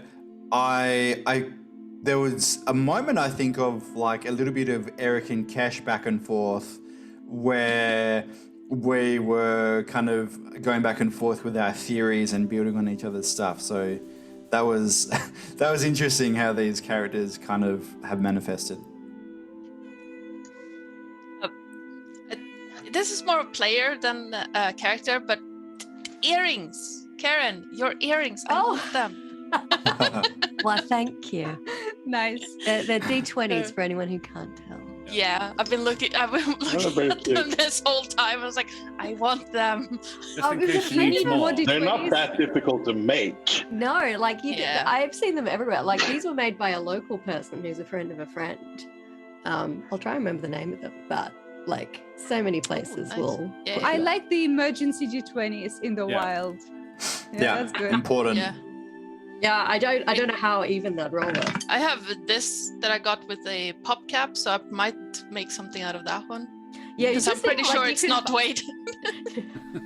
Like, I'm so tempted to make dice earrings because all the dice Yeah. earrings I find are like in America, and then you have to pay like the same you're paying for the Yeah. earrings to ship them. Yeah. Let's move this along. Tony, do you have a favorite Sorry. Karen moment? Yeah, she really did take command of the group. I like that overall. That was really good playing. Actually, I enjoyed it. Yeah. It's not always that I managed to pick the right person from, and this was really random when I gave out, with one exception. I gave Josh Eduardo for a reason. Ooh. Has that reason why? been revealed to us yet? Or is this the I think that when we finish this, we should read the backgrounds for everyone, Mm. Ooh. and you'll Yeah. have some good laughs when hearing about poor Eduardo. His background is not. I had to An easy Google a one. word in it. Yeah, it was great. All right, guys, tune in next week to find out what weird I had to reason Google Oh, yeah. autodidact. Oh, okay. Oh yeah, good word. Yeah, it is a good word. I was like, I knew what it meant, but I was like, I am familiar with that term, but I've forgotten. I Googled it. I was like, oh yeah, that. Yeah. Cool. Well, we've talked about Karen. We talked about me. We talked about Ardanna. Let's talk about Daria. Oh yeah. Enters Oh. late but comes in swinging. with a coffee. Yeah. It's like, With a hey, space box. a Yeah. governor Sachets dead, in but I'll stop and pick up a coffee. some Priorities. I would have said Elwood's energy. Mm. I adored your delegation. I was I dead set. I was about 3 seconds after you started playing her. I was just like, fuck, someone's given Daria far too much power. I adored it. I thought it was so lovely. Oh yeah. I think my favorite thing was when on the phone she was like, are you sure there are no paparazzis around? Yeah. Getting photographed next to a dead governor won't look good on me. I summed it up in my notes as bad boss bitch energy, which I really appreciated. I have a question for Daria, actually. Did you wear the red lipstick deliberately? Yes, I want to match Hey. my character, obviously. Excellent. I noticed that when we first hopped on Zoom, I'm like, oh, Ooh, Daria, yeah. what's up? Ah, I, it works. It works. Okay. Because I saw it, I'm like, I did you meant as decide in, to wear what is lipstick, up? or is this a But- choice? Hey, what's Sure. up? I'll let it stand. Want to come to my place? I mean- try some weird drugs. I won't, but you. I kind of I was accidentally very matched my character because side undercut. Yeah, I also noticed them. Damn, that's good. Yeah. Yeah. But yeah, I was very excited to play Bethany because, like, usually on this channel I play kind of like a sweet, meek kind of characters. So this was fun for me. Oh, I mean, there's great. Julio the murderer, and then Vesna the barbarian. Both Sweet. sweet. They're both very sweet. But Tony, also a murderer.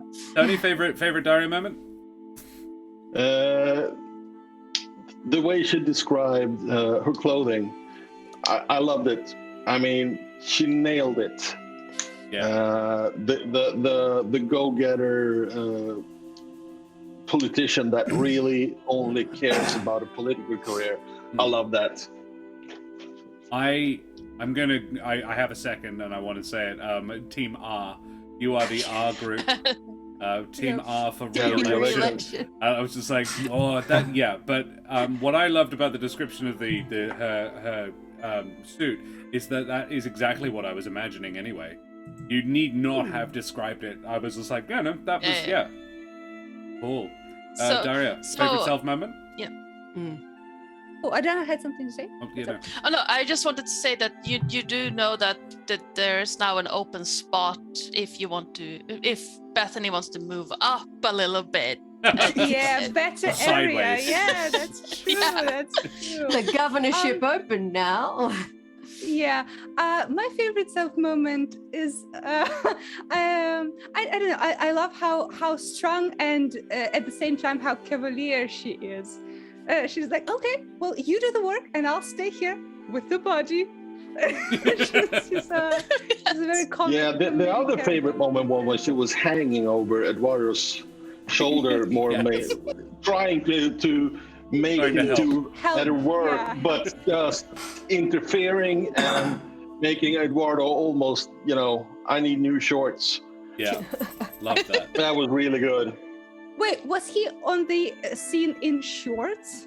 No, Yes. but it would. No, Eduardo only wears shorts. No, no. they Mars were is hot. jorts. Yeah. Yes, jorts Mars, and flip it's- flops. No, it's. I'll describe my own cover, my own character. Thank you. It is dungarees. Mankini. Dungarees with shorts and dungarees. Oh, nice. So for the That's pockets. Anyway, sorry. Yes. Let us talk So about basically, Brendan. jeans, lederhosen. Yeah. No, Yeah, I'm pretty thinking much. Peter Jackson. I love a man in lederhosen. With the hat too, I hope. Let's talk about Elliot. Exactly. I wanted to say it's not really a favorite moment. I just really enjoyed the only other time I've used this accent for a character. I was also playing with a character called Elliot. Oh. This was the Rattlesnake Kid, and Elliot Of Moore course. was also in that game, and I was just like, oh wow, another person called Elliot, because I was like, I said that word in this accent before. That feels weird. Anyway, favorite Brendan moments, everybody. Oh, the absolute devil may care, I don't give a shit attitude for the coming apocalypse and just hoarding all the fucking buying dice. He's like a rapper in a strip club. He doesn't care what happens in the morning. He's having a good time now. I respect it. Look, I'm a mechanics-minded person, and there's a mechanic that needs to be used. No, absolutely. Yep. I am with you on it, 100%. Yeah. Yeah. I There's think Yeah. I think it's a win-win. It makes my roles better, and it leads to a more interesting twist in the story. Yeah. Absolutely. Fair enough. It is never a good thing when the GM is so giddy about the upcoming stuff. Okay, I am scared. So chat. I don't know what's gonna happen. Chat, Tony told us before we started, and I don't know if this was what it was for Brendan, but it definitely was for me. Tony told us that at the end of the last time he ran this, he had 16 dark energy points to use, and that was definitely a red rag to this particular ball. I was just like, well, We're at 18 now. We're 18 now. Yeah. we Oh are my fucked. god, we're not even done. The apocalypse cometh. What are you And, Yeah, and that was baby. the full thing, and we only managed half. Good job. High five, Brendan and me. There's going to be like a freaking terrorist attack with an earthquake and a hurricane. And, So you know, good. Riding like a Godzilla. Yeah, Yes. it's going to be bedlam. And Tony's just going to be sitting there chuckling evilly while we all cry. Yeah. My favorite for Brandon was the disappointment that Elliot can't take the drug. Yeah, Yeah. that was pretty good. When I dreamed this scenario up, I did realize that there was actually one person that wasn't able to take the drug. However, was he going to realize that he couldn't take the drug? Yeah. And now he Well, actually got 5 success. Not that So he's yes, he did. unable to do it, right? He's still able Really to do it. He's able, but he Elliot understands that the possibilities of adverse effects are very high. Let's hope and- Brendan forgets over the week. So That'd be good. my favorite Because I Brendan was moment. 100% about to eat that drug. Yeah. Yeah. Like I have played characters that literally you put a mysterious substance in front of them, they will put it in their Yeah. mouth. It's big. So part of me just wanted you to do it anyway, just to see Yeah. what would happen. But feeding it to another character without really explaining what's going to happen is, it's a close, it's second best. Mustache And naive is twirling. written on my sheet as well. Like, you could not have picked a better person. Naive, and right next to it is written mood swings, and I'm really excited to play with that. My favorite Brendan moment is so we were sent a sort of a one-line character descriptions of all the other people. And I think Brendan played the one-line character description really well. I'll dumb it down for you cretins, is the one-line character description for Elliot Schmidt. And I think it was done subtly but really well. I think it was really nicely played. He was superior but not unlikable, and it's quite an interesting balance you managed to find for him. I was just like, oh no, he's an asshole. No, he's not. But he is a superior guy. And I think, yeah, you threaded that needle really, really well. Also, Larpstrong Carter, thank you very much for the follow. Good name. Yeah, he really did give off this vibe that, yeah, I'm better than you, but not many people are on my level, so it's fine. I'm better than you, but I'm better than most people. I did try to be very confident in my abilities while not putting other people down. Yeah. So I'm glad that I achieved that. Other favorite Brendan moments? Oh, I loved him spilling the pills all over the ground, and then how awkward he looked when Bethany's like, "Who spilled all the pills over the ground?" Oh, yeah, me. Yeah. That was me. Sorry. That was a golden moment for me to explain the consequences of rolling a 20. It was a golden moment. Yeah. And it was my first roll too. I think that was perfect. Great. Yeah, great entrance. Alrighty, Brendan, favorite self moment? Oh, yeah, right. That's how we do this. It's funny, Josh, that you said that, we all got one-line descriptors, and now I realize what you're referring to. I'm like, my entire background is basically all just Bethany, which is very funny. I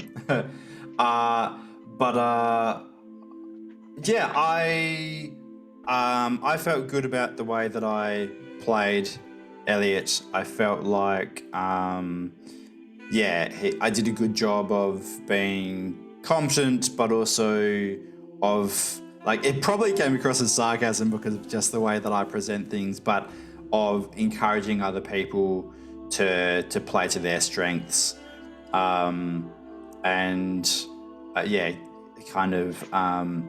At least as far as they're concerned, looking after their well-being as well. Awesome. Well, now we need to do favorite DM moment. Yes. And I get to call it on somebody else for a change. Yes. Scurvy Knave, thank you for the sub. Good on you. Great name. Good Nice. name as well. Solid name. Thank you very much for the sub. I hope you've enjoyed the session. A lot of new people in chat. Thank you for joining us all. Favorite DM moments, everybody. So hard to pick. I've got a couple. Yep, go for it. Yeah. Fantastic old lady voice, first of all. Yes.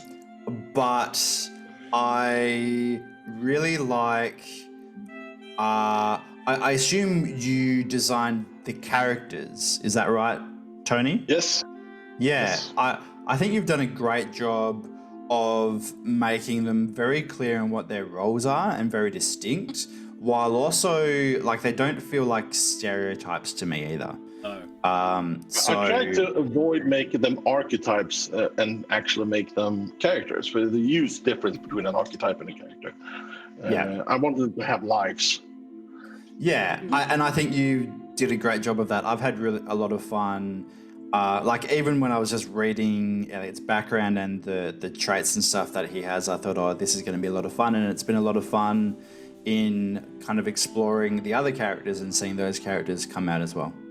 To add on this, I really think that my favorite moment was before the session when I got to read the backstory for the character, because it's really detailed. You really learn a lot about like the character and what their goals are, what their problems are.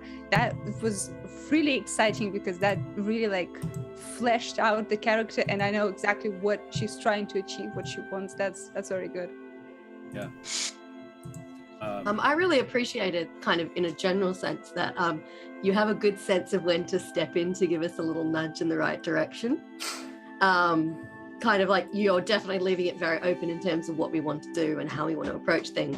But there were moments where you just kind of just put in a little nugget, just lay that little nugget on the table and just kind of pushed it across, like that there. If you need a little.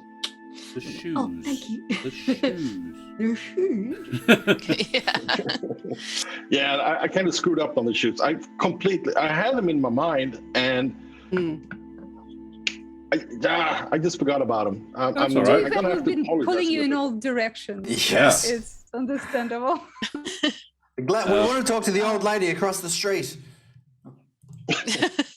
Yeah. Gonna That go has by never cat. happened as a DM. Never. No. No. Especially not with my group.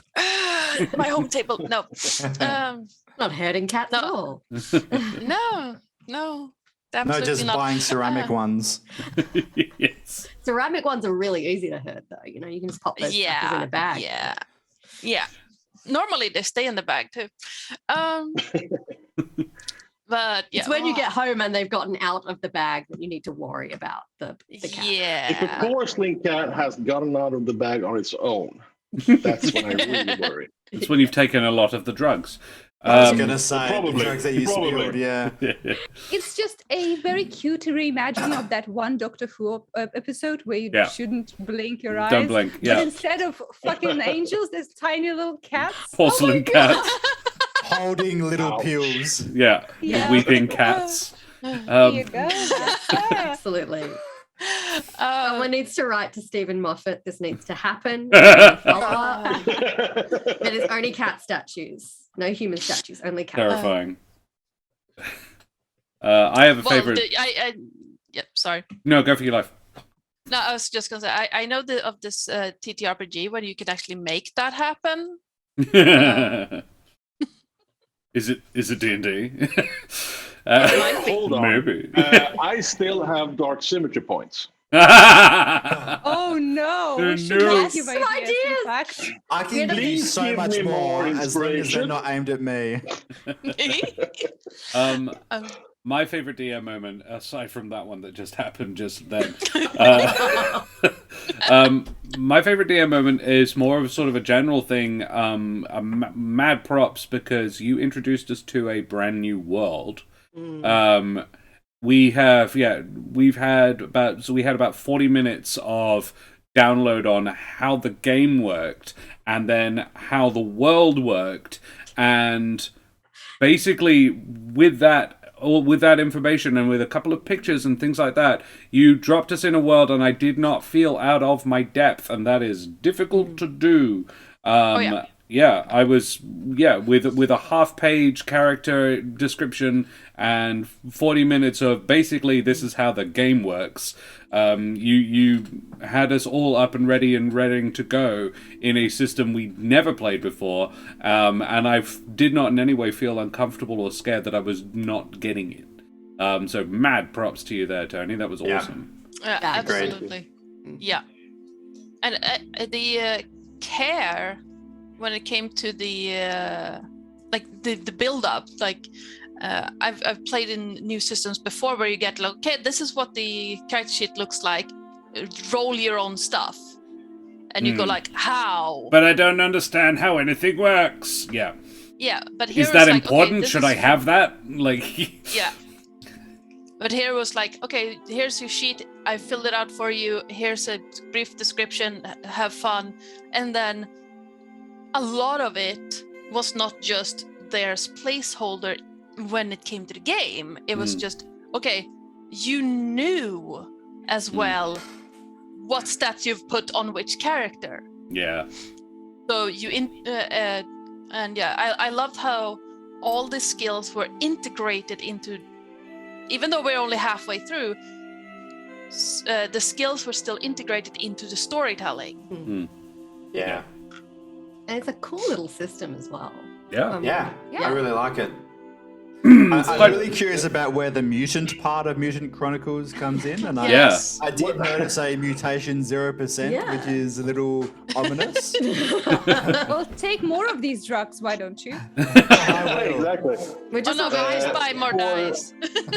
Yeah, for scenarios like this on a convention game, mutations, and I did try it the second year we did the convention game, and it just got a little bit too much information for the new players to handle. So I decided that okay, let's keep it simple, stupid.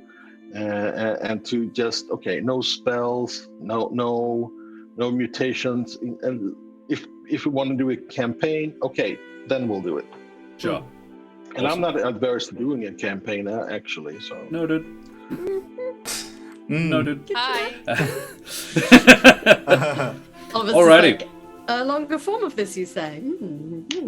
exactly. Okay, well, guys, we've been streaming for a gosh darn while, but I think we should probably go away from here now.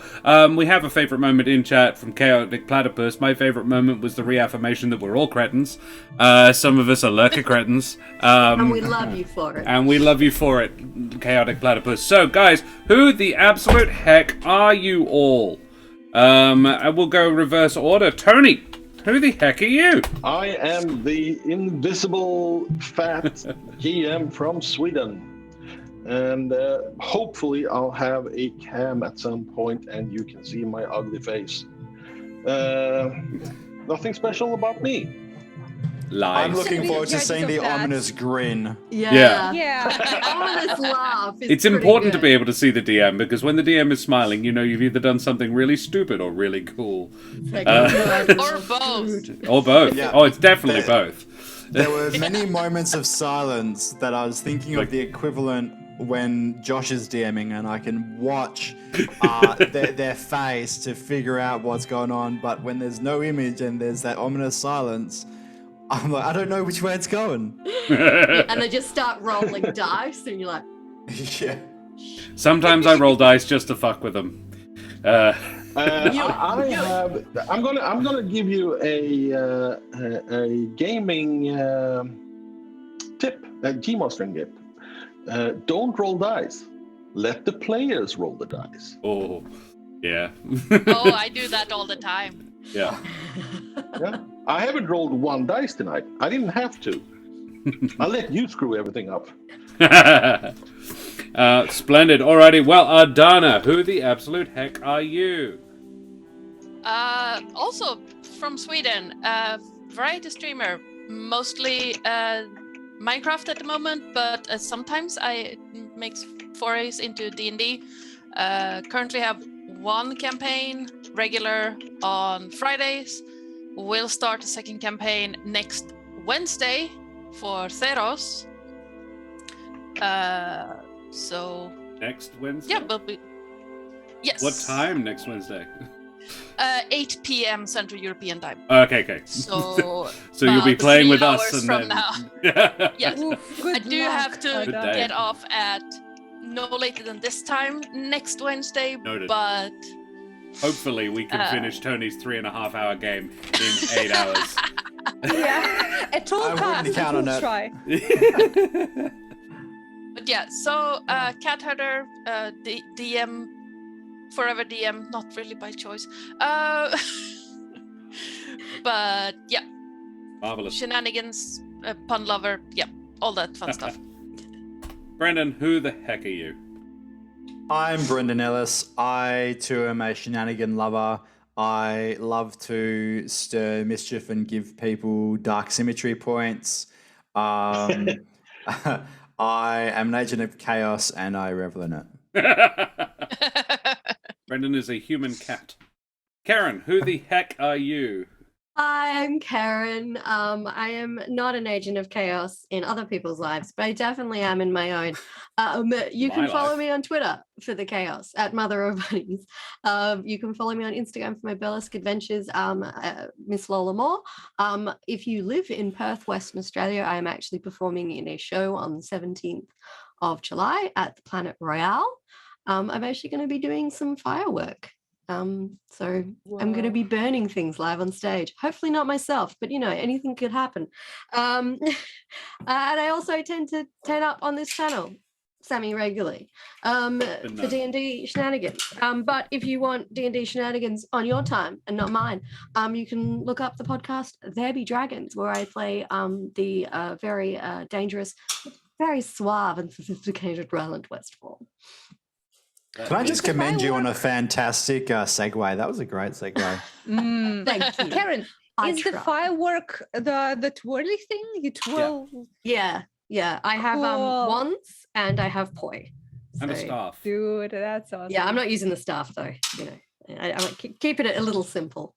I have a fire devil stick, but I haven't used it in a while. Yeah. Alrighty, Daria, tell us about yourself. Yes, I'm Daria. I play here and on the Eldritch Scribe Twitch channel. I'm also an artist. You can find my art here on the Eldritch Scribe channel. Also, I've spent quite a bit of time designing something pretty cool for the Eldritch Scribe. So I think next Monday, if you guys decide to raid us, you will probably see it. I'm not going to be like for sure, but I think it's pretty cool. So if it does happen, I'm going to be quite happy. But yes, that is Noted. me. Thank you for watching. Just gonna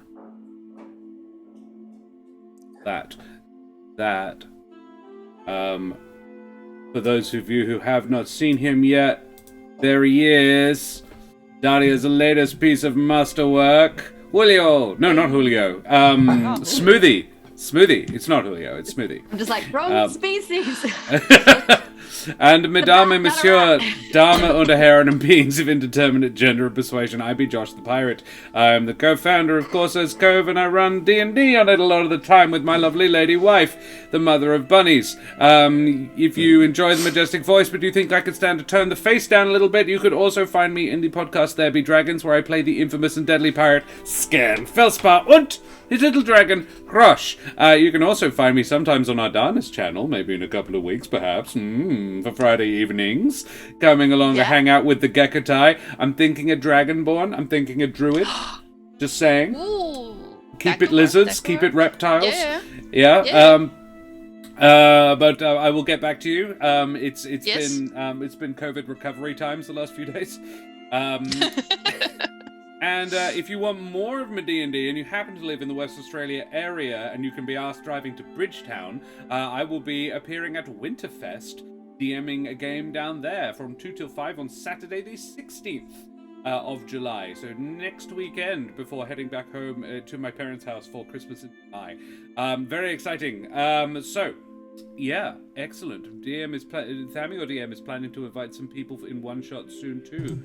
Right. Well, Thamior, get in touch, my old friend. You can get in contact with us on our Discord. You can find us on our socials. You can check out our YouTube, The Tube of You. This episode, as long as everybody's okay with it, will be up in the next couple of days. I'm being pretty good about keeping it all up there. I also have, just out of a mild sort of thought experiment sort of thing, I put all of the episodes of Humblewood we have ever done into chronological order in one playlist. So the in-game chronology is all there, all in one place. Oh, That's a long ass play. You That is- madman. Yeah, it is. It turns out 69 episodes so Nice. far, currently. Nice. Wow. Yeah. Nice. We won't be number. having one this Monday. This one we're having a week off because Jack is not available. But Dan and I will be coming along because we've got to figure out what the fuck Helvig even is now. So if you want to come along for a bit of game prep, Dan and I having a sort of table talk sesh bit.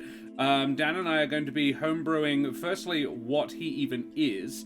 And secondly, what his class is now as well, because he's not really a warlock, because he doesn't really have a patron, because you guys killed the patron. Well, I you could guys probably did. hook him up. Yeah, well, he's actually already, Dan has said, Helvig is specifically not interested in any more deities in his life.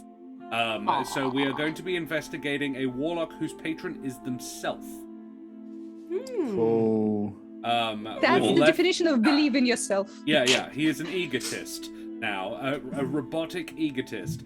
So yeah, come and hang out with us on Tuesday night for that. Come and hang out with us on Wednesday night for Monday night. Tuesday night, I will be doing more Tactics Tuesday. We didn't have one last night because we had friends over from Melbourne who we haven't seen in a long time. And yeah, come back Wednesday for two-shot Wednesday. How exciting! So guys, we've been streaming a good long while now. We should probably raid somebody. Winter's Tales is streaming. Preparing for their ridiculous release of their fantastic new game. So probably doing a little bit of world building. So we will drop a raid on them. So guys, throw your favorite raid emotes up in chat. Tell AJ where you came from. And we will see you next time. I will start that raid up now. So guys, say goodbye everybody. Oh no, wait, there is one more very important thing we need to do. Karen, tell me about Ukraine. Yes, Ukraine. It's not going so great over in Ukraine. They've got something of a Russian infestation, which is causing issues. And understandably, a lot of Ukrainians have noped the hell out of Ukraine for the time being, which is very fair. But obviously, being a refugee and having nowhere to call home is a very difficult position to be in. So the link in chat is for the Emergency Action Appeal. It is a collaboration between some charities and not-for-profits who are combining their resources specifically to help the Ukrainians who have been displaced by the war. So if you have any spare dollars rattling around your digital wallet, please do follow that link in chat and throw a few their way. They have raised over $4 million, which is incredible. But you know, there's more than 4 million Ukrainian refugees. So if you can help, that would be so good of you. And if you have already donated, you're a bloody legend, and we love you. And so do some random Ukrainians as well, I imagine. And if you can't afford to donate, that's also okay, and you're a bloody legend too, and we love you. Yeah, send the good vibes. All the vibes, all the good. Well, guys, we'll go raid AJ now. Throw your favorite raid emotes up in chat. Tell her where you came from. Smash that follow button when you get there. The new show that she is planning is going to be dope. It's going to be filmed in a studio in Perth. You're getting a studio games from West Australia. We're producing some good shit. So I'm going to start that raid up now. Say goodbye, everybody. Bye, everybody. Goodbye, everybody. Bye. Au revoir.